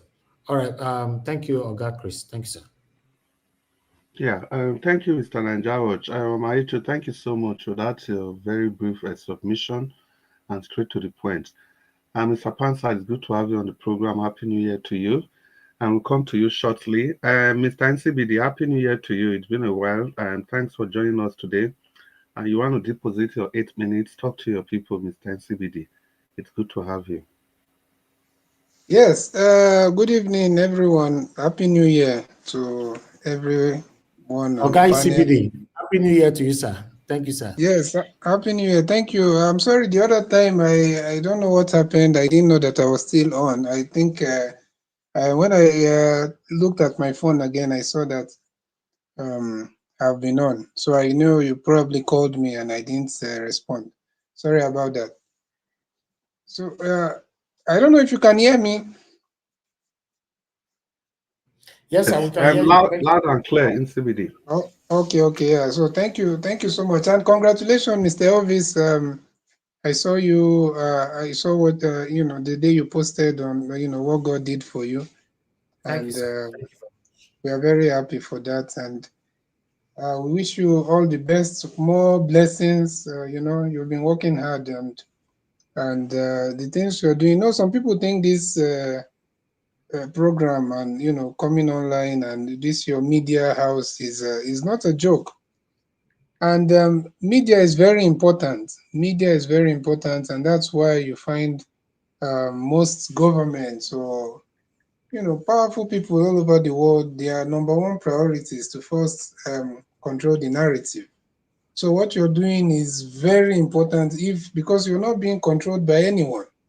You're doing it for the people. You're doing it out of the goodwill of your heart, and you're doing it as your own contribution to the society, to make our country better. And at the same time, if God bless you through it, that is well deserved, and that's how it's supposed to be. Thank and you, that's how. So we thank God for your life. And I don't know exactly what happened, and I had some people talking about someone who tried to. I think yesterday I was not able to, to join the program. Sometimes I just listen from the background, but yesterday I was not able to even listen because I had some other things I was doing. But whoever that person is, I hope they understand that, that's not the right thing to do. And there's always a better way of communicating your concern to someone than just going through, trying to bring that person's platform down, which is very bad, especially when the person is doing it for the betterment of the society. So that's very wrong. Yeah. So I think I've used almost 4 minutes doing, with. So let me just quickly, I watched the videos you've been playing. Peter Obi, what he said, Arise News, this day, man of the year. I had some people saying that this day, probably they are, they are just doing all this for psychophancy and all that. But truth of the matter is that this APC and all these people, they have, you don't, the way they are operating, the way they are ruling is something that everybody is trying to survive. Everybody is fighting for their own existence now, And before now, Arise as a media house has been seen as kind of anti, APC or government kind of. Some people feel like, so maybe they are trying to protect themselves. I don't know, whatever it is. But obviously, everybody, or is it some kind of, twisted joke or something? Because obviously, you're seeing what is going on in the country, everything, and you're telling people that somebody is man of the year. So it's just very, I don't know if they are just trying to stylishly make fun of the president or what, I don't know. Because obviously, even the president, even the president will be surprised by this award. Because I'm sure he will be wondering, so I'm the man of the year. He will be very surprised.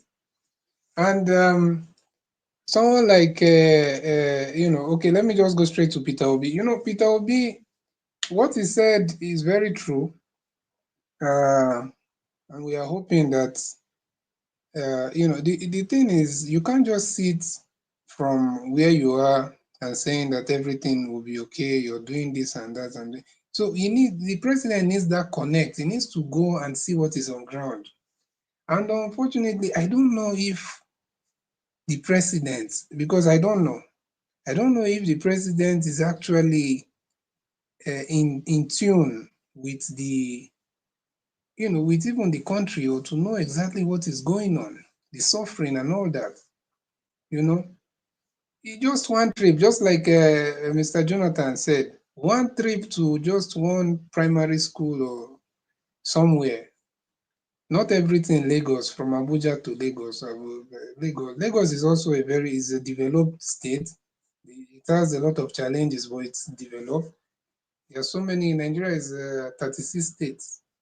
So go to Damasuru, somewhere, Jalingo, all those places, yeah, and see what is going on ground. Go to Bayelsa, and you can now be able to understand how the people are feeling exactly. And all these people that will come on, it's their job. All the what's the name? Reno Mokri, Daniel Bola, the Bayo Onanuga, all those people. They will obviously come and try to.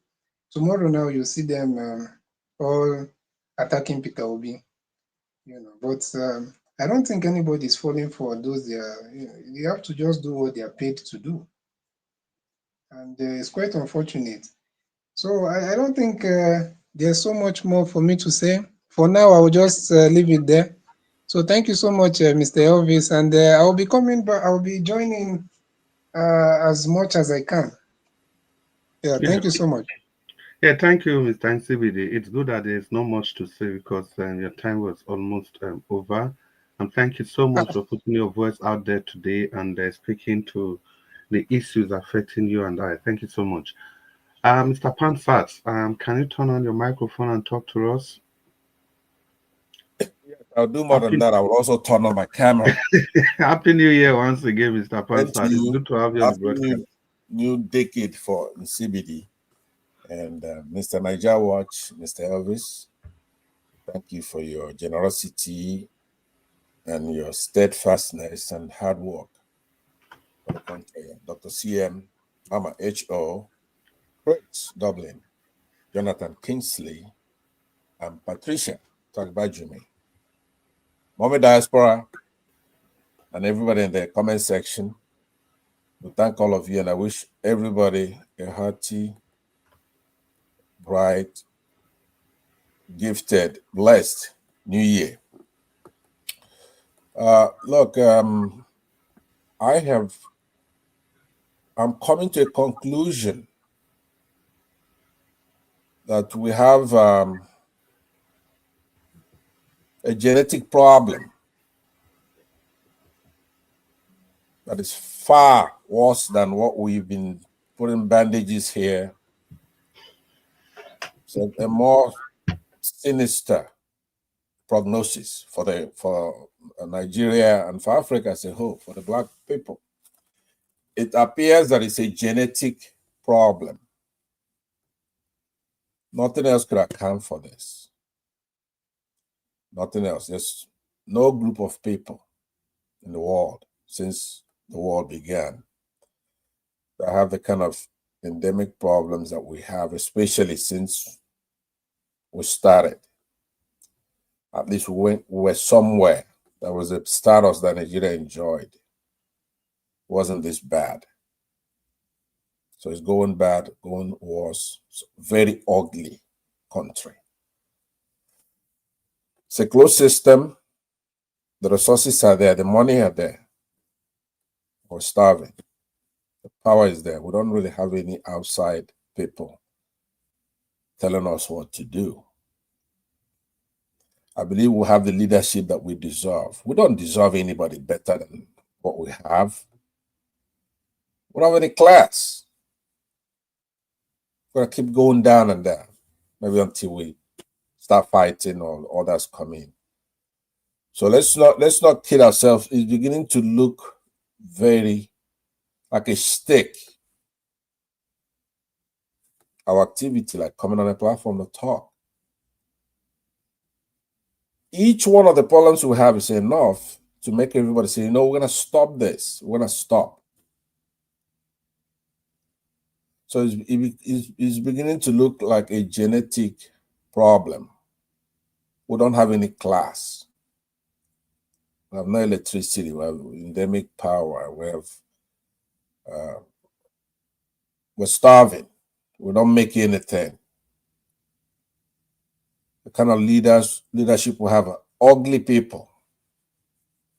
Wicked and ugly. I'm talking about physically. It manifests on the outside. The more the years go, the uglier our politicians are. They're evil. They stink. You could tell. You could see it. A lot of people, when you talk, they say, oh, look, you're talking about our country. It's the truth. What are we assembling here to talk about? What are we trying to solve? A lot of Nigerians are smarter than us. I have a lot of smart Nigerians in that country. All they do is maybe they just mind their business, do something. If they're professional, they're a dentist, they just go and do their dentistry. If, you know, or those who could get out, they get out. And we're here talking. What is it? Who are we talking to? Who's the audience? You have P2B comes and he makes a speech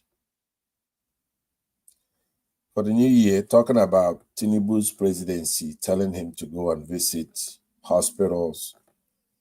As him gone over 500 days, he should spend more time back home. Even that, he get criticized for that. I don't know why he wants to do it. I think it's a genetic problem. Because if it's not, Nigeria is the only country who could have done it. We've got everything. We've got brave men, we've got resources, we've got intellectuals. They do very well outside. But the society is not organized. Somebody is going to come and take over our country and ruin it. Inflation is off the charts, 40-something%. He's not even listening. He's not listening to what we're saying. And there's nothing he can actually do if the people wants to take over power. There's a lot of money there. See, in a closed system, energy is neither created nor destroyed. The money is there. You can't do anything without money. These crooks, they've taken over the country, they've taken over the money, and we're just talking. You know, ugly, no class. So who are we talking to? I'm completely burned out. I'm completely burned out, and even coming on platforms now, I'm quite reluctant to do it. I have to tell you, I believe it's not a stake. It's a stake now. I'm sorry if I'm not going by the program we'll have today. I know that one of them is P2B's criticism, and then we're gonna come here debating what he said. He's a guy who everybody wants to find one little thing that he did wrong. Somebody who's prepared, somebody who is non-violent, is a Democrat, is humble, patriotic. That's not a single virtue that he lacks. Mr. Pansa, please round up. Yes, I rounded up by saying that I'm tired of all this. You know, I went on a platform a couple of, maybe a week ago, and they were talking about Showere, for example. Like Showere, he's brave, courageous, and because I had said that P2B is incorruptible. And they asked me, what about Showere? Isn't it incorruptible? I said, I find no corruption with Showere. Now I'm using Showere because that would be Showere, Kenneth Okonkwo, Madam Obikwesili, and so many others who are in the horizon, who are good Nigerians, who have all kinds of virtue about them. But I will use Showere as an example. The reason why we have no class is that these are people who should come together and work together. Mr. Pansat, your time is up. Give me a minute here, Chris, please. I'm about to line up. I'm making a very key point on this. Probably a minute and a half at the most. And I'm saying that the reason why P2B is different from everybody I just named, including Showere. If P2B is incorruptible because, number one, he believes in the Lord. He's a Christian. He's religious. Those are part of the things that make somebody incorruptible. He's not a guy man. When he goes to the barber, he says, take it off, take it down. Right? Unlike others, and they're going to go there with a hairstyle, like a Gilo hairstyle. P2B has been a governor. P2B won the last election by a wide margin. So we should try to cut down the red tape. Unless somebody come up with something that nobody's infallible. Maybe he did something we didn't know before. You bring it to fore. But to talk and have these internal fights and have these hints, the hints. Is that what we're going to do in this 2025, going up to 2027? I think that it makes us, we don't have any class. Chris, it's not how long somebody's talking or the order. Every Nigerian could talk. You want to test me? Take a microphone, go to a motor park right now. Our people are smarter than most people outside who could talk. It's not a turn-by-turn thing. It's trying to have a theme, a strategy, a plan.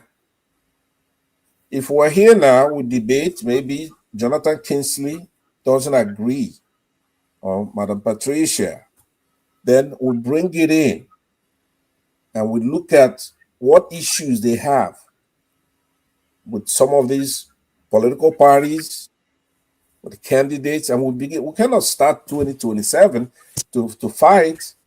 We have to gather momentum here and then start bringing in people, try to grow this platform.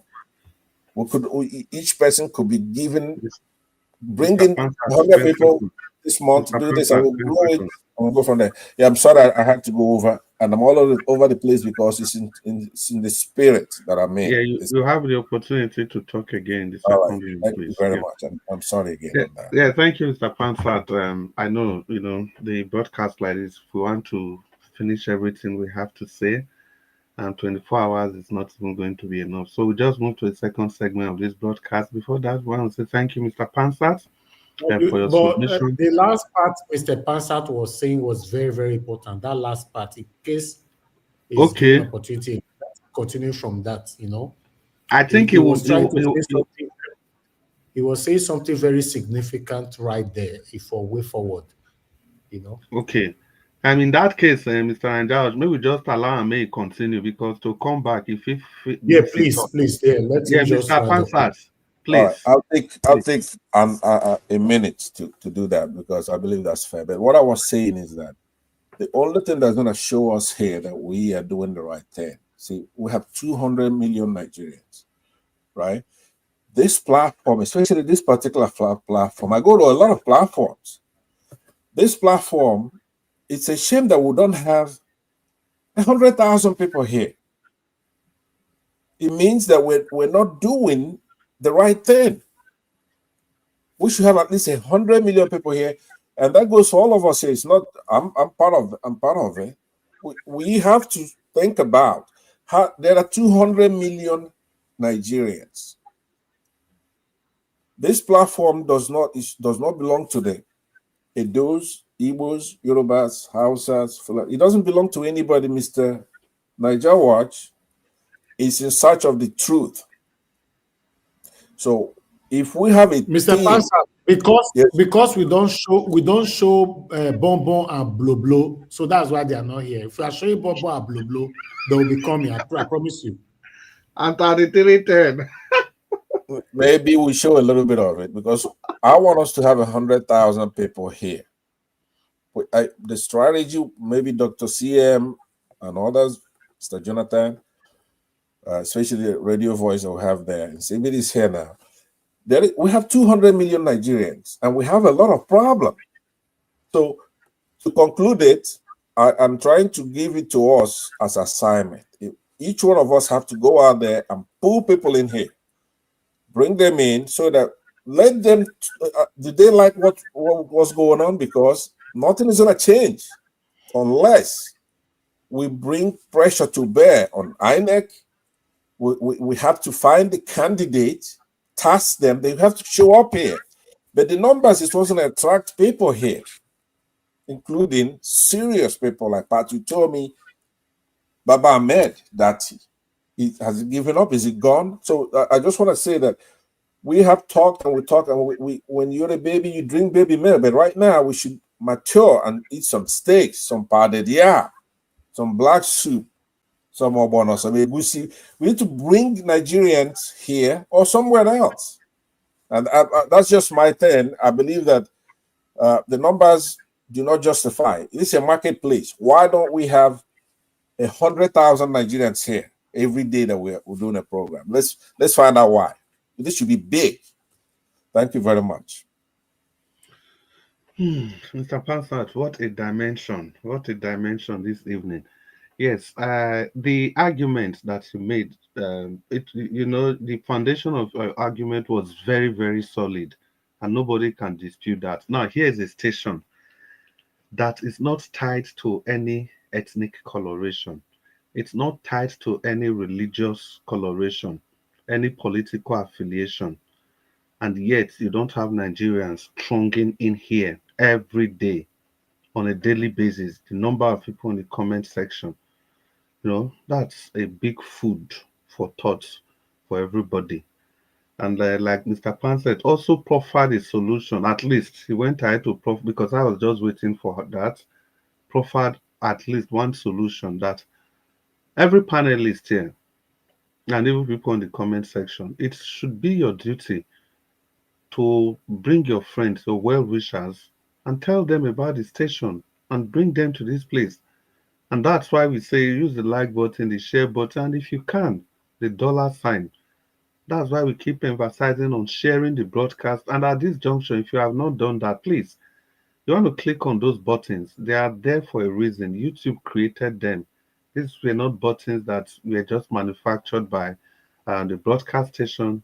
They were there by the originators of YouTube because they know those buttons are crucial in disseminating your voice, in keeping you on air. Those buttons are crucial. I think a challenge has been thrown out. This has nothing to do with Tinubu or the budget or Akbabi or anybody. It has everything to do with you and I. I think it's a very powerful message and the challenge that Mr. Pansat has thrown out. Mr. Anjawat, and thank you for intervening and giving him extra time to kind of land on these points. So, ladies and gentlemen, when I don't hear, we have to be proactive in order to rescue this nation. Because one thing these people are basing on, it is the euphoria that they understand we are not proactive as a people, and eventually we are going to take in anything they throw at us, and that's what we've been doing. Not until we get on that action mode, that cap of action, we put it on and step on the ring. I don't think these people are ever going to take us serious. Well, our time is fast spent. We just go to the second segment of this broadcast. And ladies and gentlemen, I want to kindly urge you, if you've not used the like button and the share button, it's a very beautiful opportunity to do that. Remember to tell your friends and well wishers, even your frenemies, about this station. The station is the number one station where you have to be every day, every evening, because we give you the news the way it is, but with our different perspective. We don't manufacture the news, but we bring them to your living rooms. Every day, we occupy your cyberspace just to ensure that you get the best of the best. Don't you touch the dial. Let's continue on the broadcast. Now, the second segment of this broadcast, I'm just going to call everybody, and we are going to spend 3 minutes apiece and to give our final thoughts and conclusion for today. And I hope we are going to achieve that in the next 25 or 20 odd minutes. Thank you, everybody. I'll just call the first person, Madam Patricia. If you are still there, you want to open your microphone and give us your final 3 minutes submission. Madam Patricia, Happy New Year once again. Thank you, Mr. Chris. Thank you so much. Yes, I want to give my condolence to the family, to those that are mourning their lost. The person of the person in a Bayelsa state that was beheaded, kidnapped and beheaded. This is why we must continue to speak here every day for a better country, because nobody deserves that kind of ending. Let alone the people that he left behind, to know that such horrible way is the way the husband, the father, the brother, the uncle, left. It's so sad. It's sad. But that's because we don't have a working country. Hence all this kind of barbaric treatment. Yes, another thing I want to say is the one Nigeria coming together to work as one. That our principal mentioned that we should come together and work as one. Working as one, a country that is already dead and buried. I don't know how anybody want to resuscitate that country to work as one. Nigeria is working, it's a working, I would say ghost still at work. Because we know that the country Nigeria was supposed to be together for 100 years. 100 years has elapsed, and people try to still continue to carry this dead body up and down. So I don't see it. I don't see it. Anybody can be preaching it, but as far as I know, since before even the 100 years was enlarged, I never see that country as one. So, and I don't know whether this extra 14 years that has entered on top, is it 14 years or 10 years?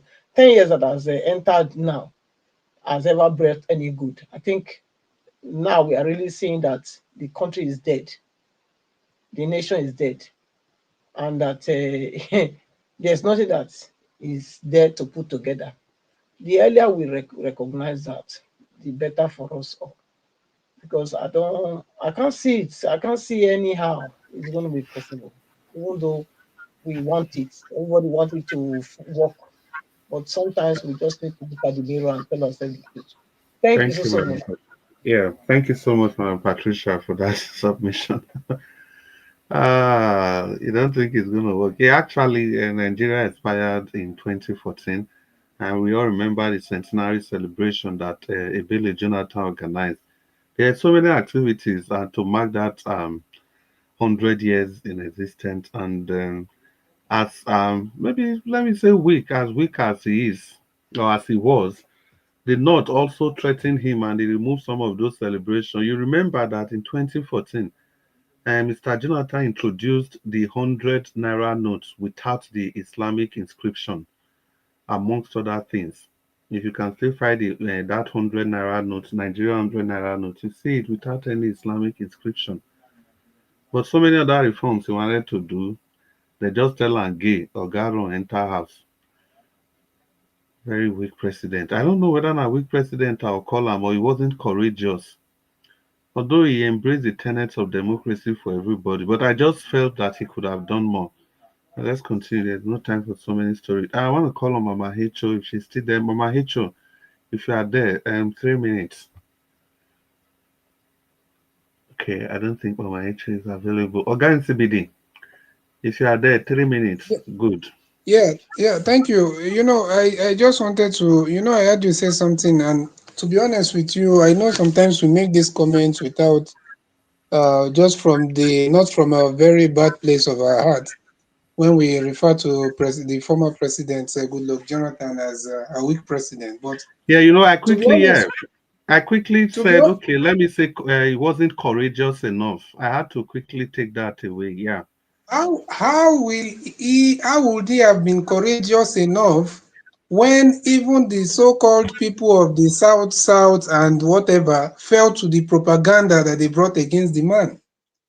The man was attacked by both the Southern media and the Northern media, and everybody, including this show arena that people are trying to rally as a revolution, which of course I don't think for sure has a bad intention. I support those drastic change, but we can't forget that both him and his media and his group played a vital role in the public shaming of President Jonathan. So to be honest with you, even if I'm the one that is Jonathan, I will just say, you people can just go and do whatever you want, and whatever you see, you take it.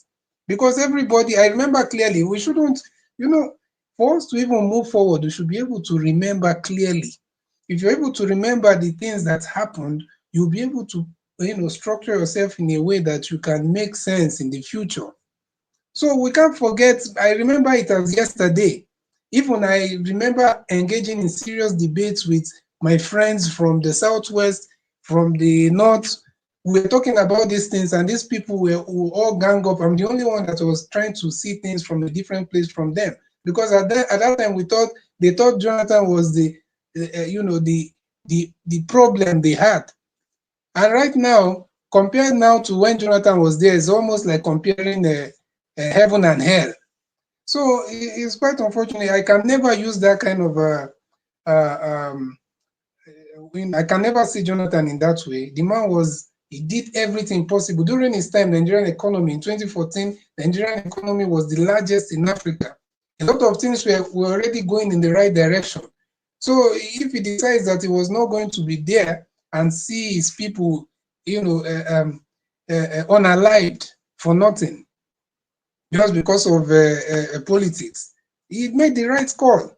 And if people wanted him to if the people wanted him to be there, they would have stood by him and supported him. But I remember even some so-called politicians, elites from the South, his own region, they all turned against him. So what did we expect? just because they wanted to, and we know the people that are there right now, they are the ones that engineered this whole thing, and they succeeded in influencing a lot of people. And look at where we are today.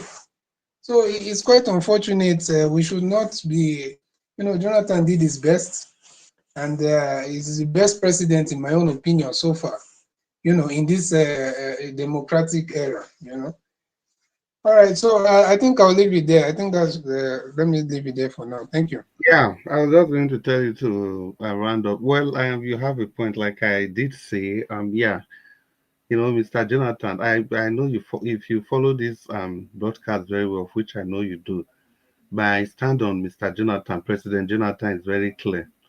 I see him as somebody with a good heart that has done all he ought to have done. But somebody asked a question one day, and after that question, I now soft-pedaled a bit. The question was this: okay, with everything that they did to Mr. Ebele Jonathan, with everything they did to him after he lost that election, he had 3 months to pay these people back by signing that 2024 confab that he organized. Why did he not do it? Was he that afraid, or what happened? Because personally, before that election, I did everything possible to ensure that the blackmail on that man was just too much. It was too much. But somehow I still believe there are things that he could have done. For example, the naming of the University of Lagos after MKO Abiola. He's the president, he's the CNC. He did that and he was harassed and he quickly retraced his step back. As the president, you don't need to satisfy everybody. When he wanted to remove Jega, because if you also look back, he wanted to remove Jega, the rumor came out, and people started threatening, he can't try it, and the man just still retrieved again. He didn't do it.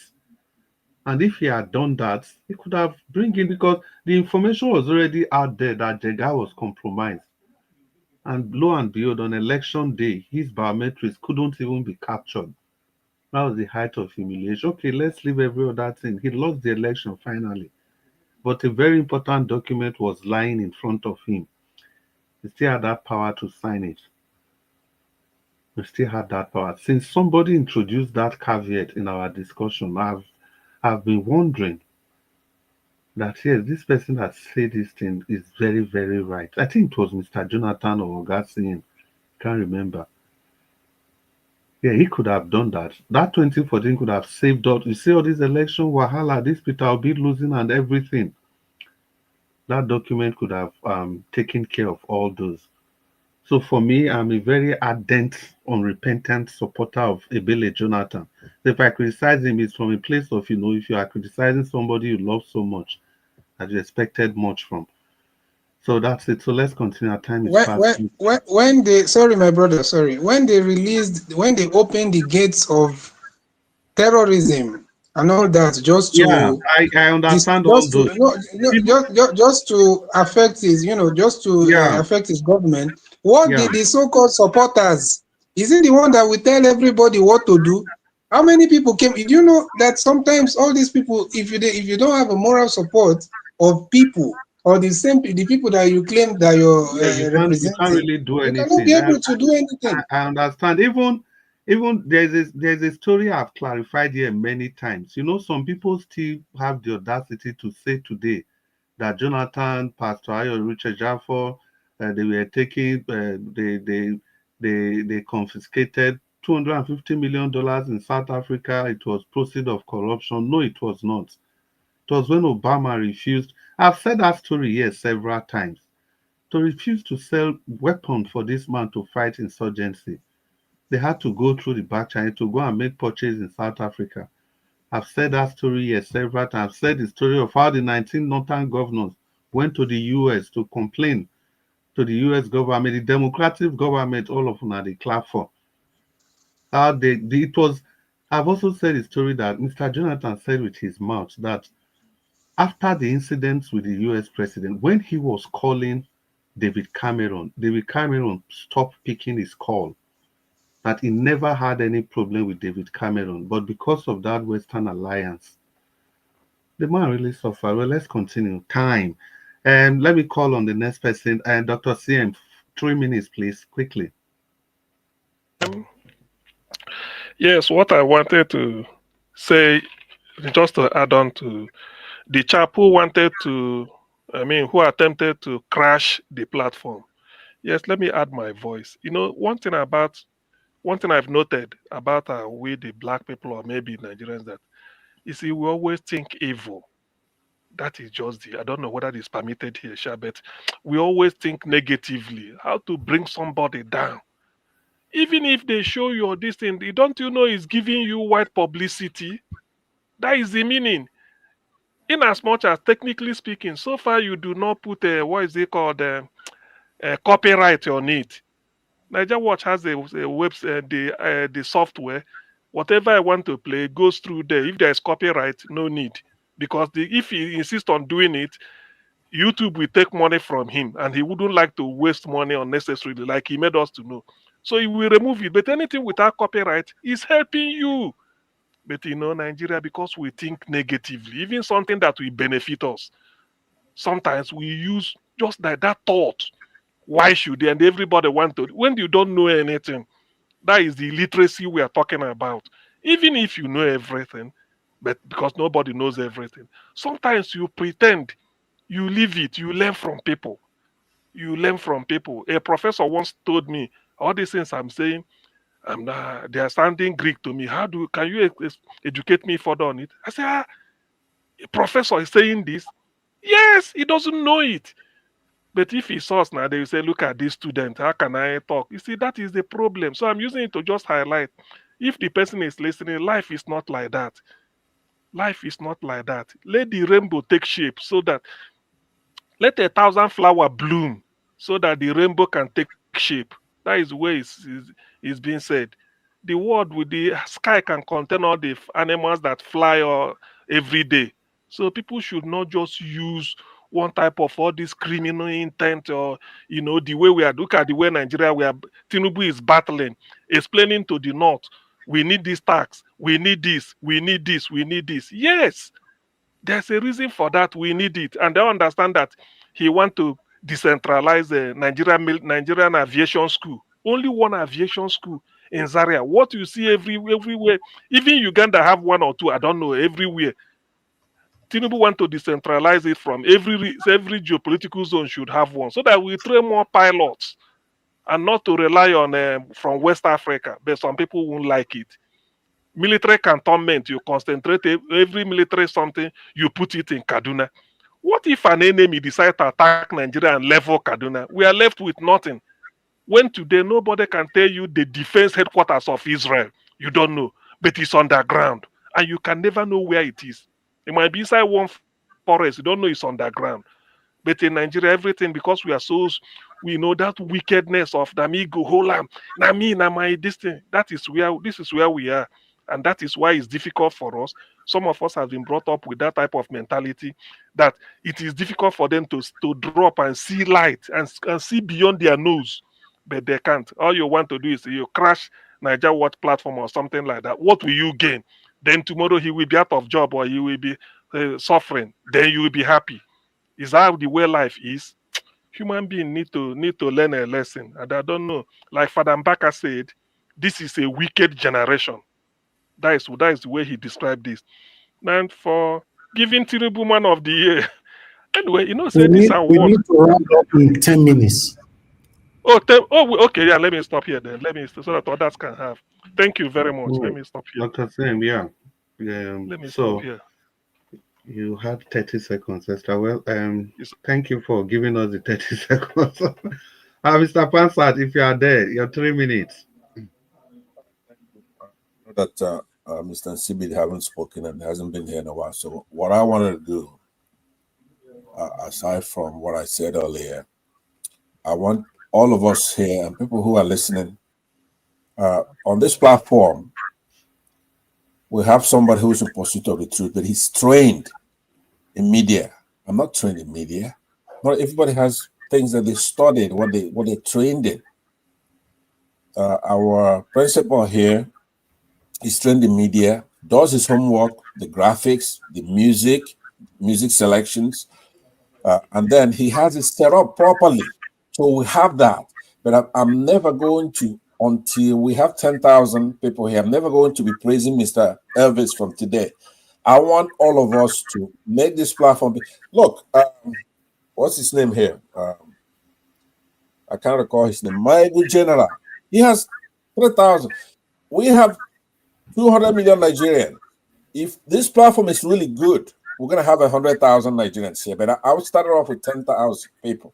Come here, listen to what we're saying. The thing that's going to attract it, though, we're going to stop waffling here. If you look at 1 Corinthians 9:24, it says, do you not know that in a race all the runners run, but only one receives the prize? So run that you may obtain it. We have to win. We have to have unity of purpose. What we're talking about is our country. So it's not everybody go and get their own platform or go get your own candidate. We're going to look at all of them and we're going to take the superlative. But we have to have a purpose on this platform is to make Nigeria better. Truth. Everybody, now, what I say, next time when we come here, we already know we have the capacity. Mr. Evans is good for this. He studied this thing. He knows how to do media. He's a graduate in it. Over there in the comment section, we have Mommy Diaspora. She has a capacity, right? So people such as Jonathan, former President Jonathan, I said it before, people like that have already washed their hands. People like Olumide Akpata, they've already washed their hands. It's like Pontius Pilate. When they saw they're not accomplishing anything, they washed their hands and they're gone on the other side. Jonathan was a better president than he's an ex-president. He's a horrible ex-president, so he's gone. So we have to keep our eye on the prize. Like the Philippines. Yeah, I round up with Philippians 3:14. I press on toward the goal to win the prize for which God has called me heavenward in Christ Jesus. Amen. We'll come here next time. Let's try to bring truth, right? We have to be truthful on this platform. Somebody should bring all kinds of virtue, goodness, virtuousness, morality, uprightness, purity. We're going to attract people. If we do that, we're going to attract the kinds of people who are going to come here to talk to us, because that'll be an honor for them. Patrick told me that. Like the kinds of people we used to have here in the past. Last year, we had Patrick, we had Baba Ahmed even, I think, was on this platform. So we're going to try to bring these people in by being straightforward. What kind of platform are we going to be when we present one thing today? Tomorrow, we're going to bring our pata here or start knocking our parties and let's try to win this thing. We have to be victorious. We have to run this race. Thank you, Mr. Partner. Thank you very much. Thank you so much. And we'll just move quickly to the next person, Mr. Jonathan. Are you still there? Yeah, thank you. Thank you very much, Mr. Chris. Yeah, Mr. Jonathan, you want to summarize everything that we've discussed today and 10 seconds for your own thoughts. Just final thoughts. Thank you. Yeah, thank you very much. Yeah, I just want to thank all fellow panelists, once again today. Happy New Year to you once again. You can't say that enough. I want to thank everyone for the submission, given today. But what I just want to emphasize was what I, mentioned earlier. I will just briefly expand on it. I believe I did mention that earlier, but I'm glad that most panelists today, agree to the fact that we need to come together. Yes, we need to truly come together. However, coming together must not be at the expense of sacrificing character. Coming together we must make no mistake about that. As much as we crave for that unity. As much as we need that unity, we must work together to be able to defeat this enemy that is confronting us as a nation, as a people. Even at that, character must not be sacrificed. Conviction must not be sacrificed. The fact that I want unity does not mean that I will go for someone that has no character or no conviction. That's why I agree with Mr. Peter Obi when he talked about opposition. And he made a statement today. For the very first time, I heard Mr. Peter Obi said this today, and it is on record. He said, I have decided to be a true opposition. And if that will be the end for him, so be it. Wow. In fact, I went back, several times, I want to capture that line. Really want to capture it. For the very first time, Mr. Peter Obi now, it is not like seeing him, what he has been doing or what he has done. It is now him saying it out. That he is an opposition. He has made up his mind to be an opposition. And if that will be the end of him, so be it. Now we are getting started. Not opposition that will get there. And before you say jack, they are already romancing with the ruling government. The question then becomes, do you have any character at all?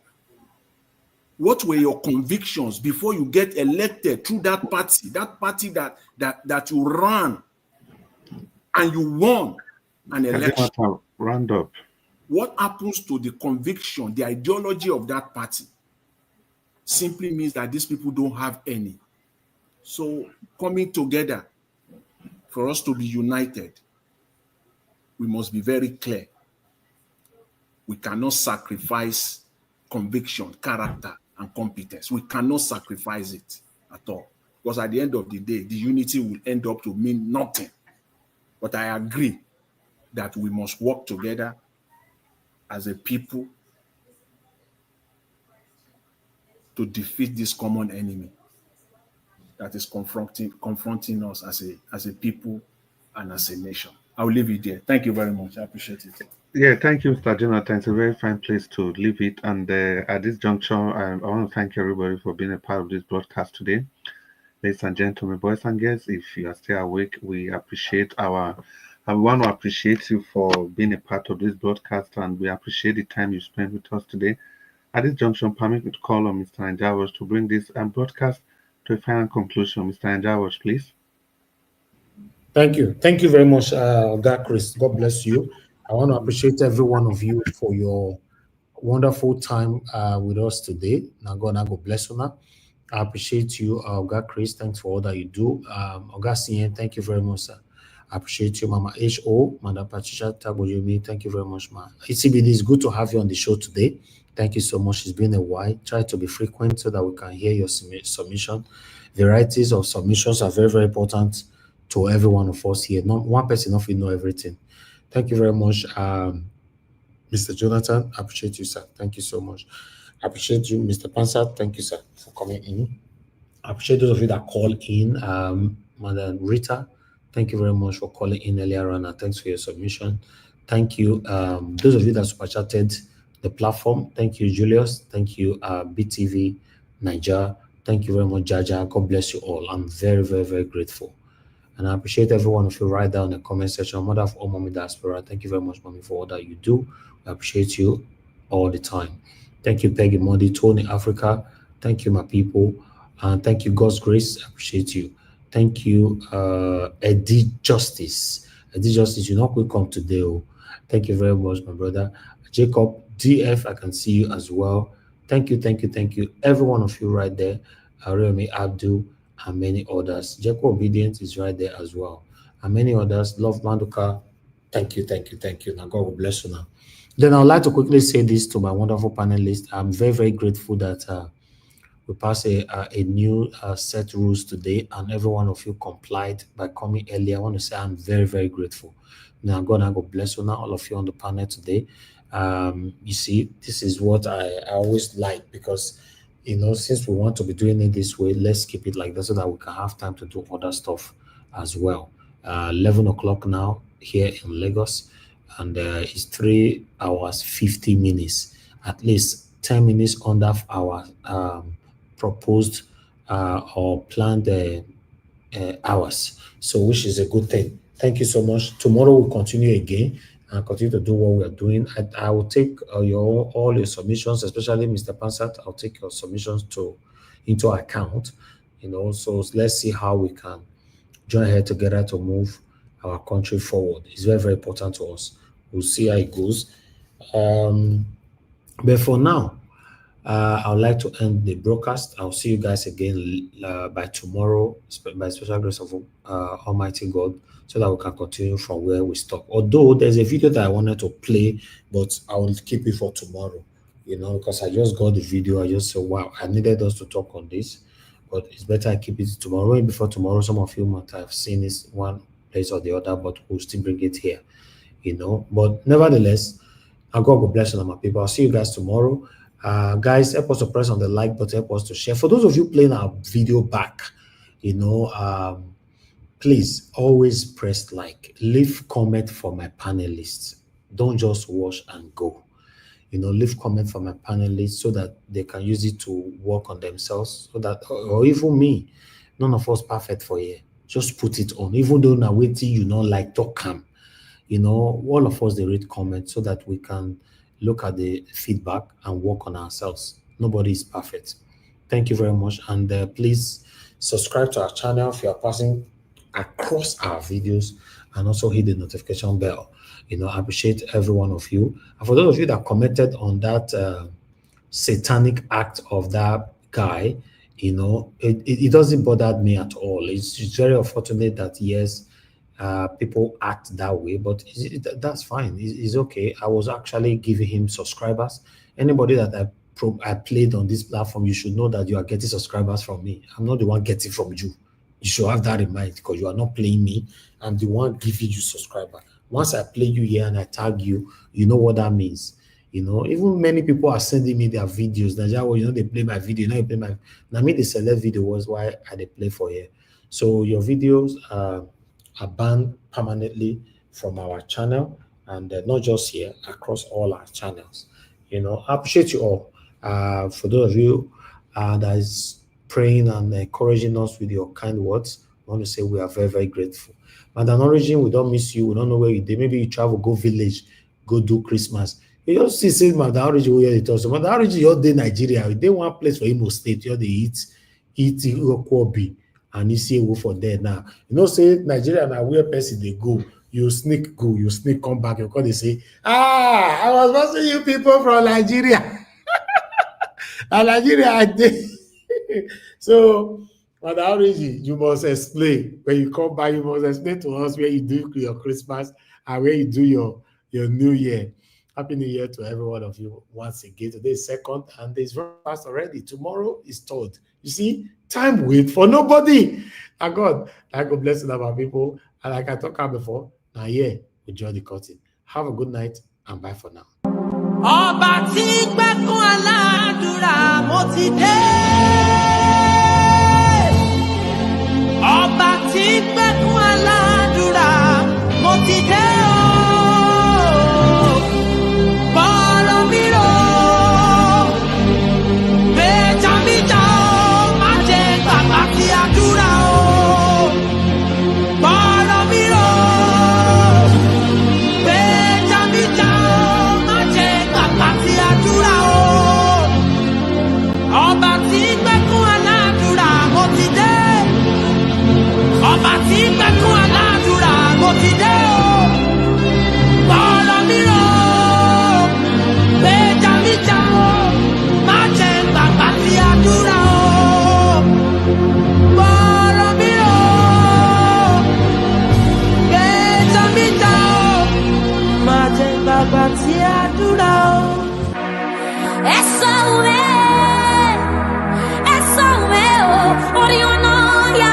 just walk.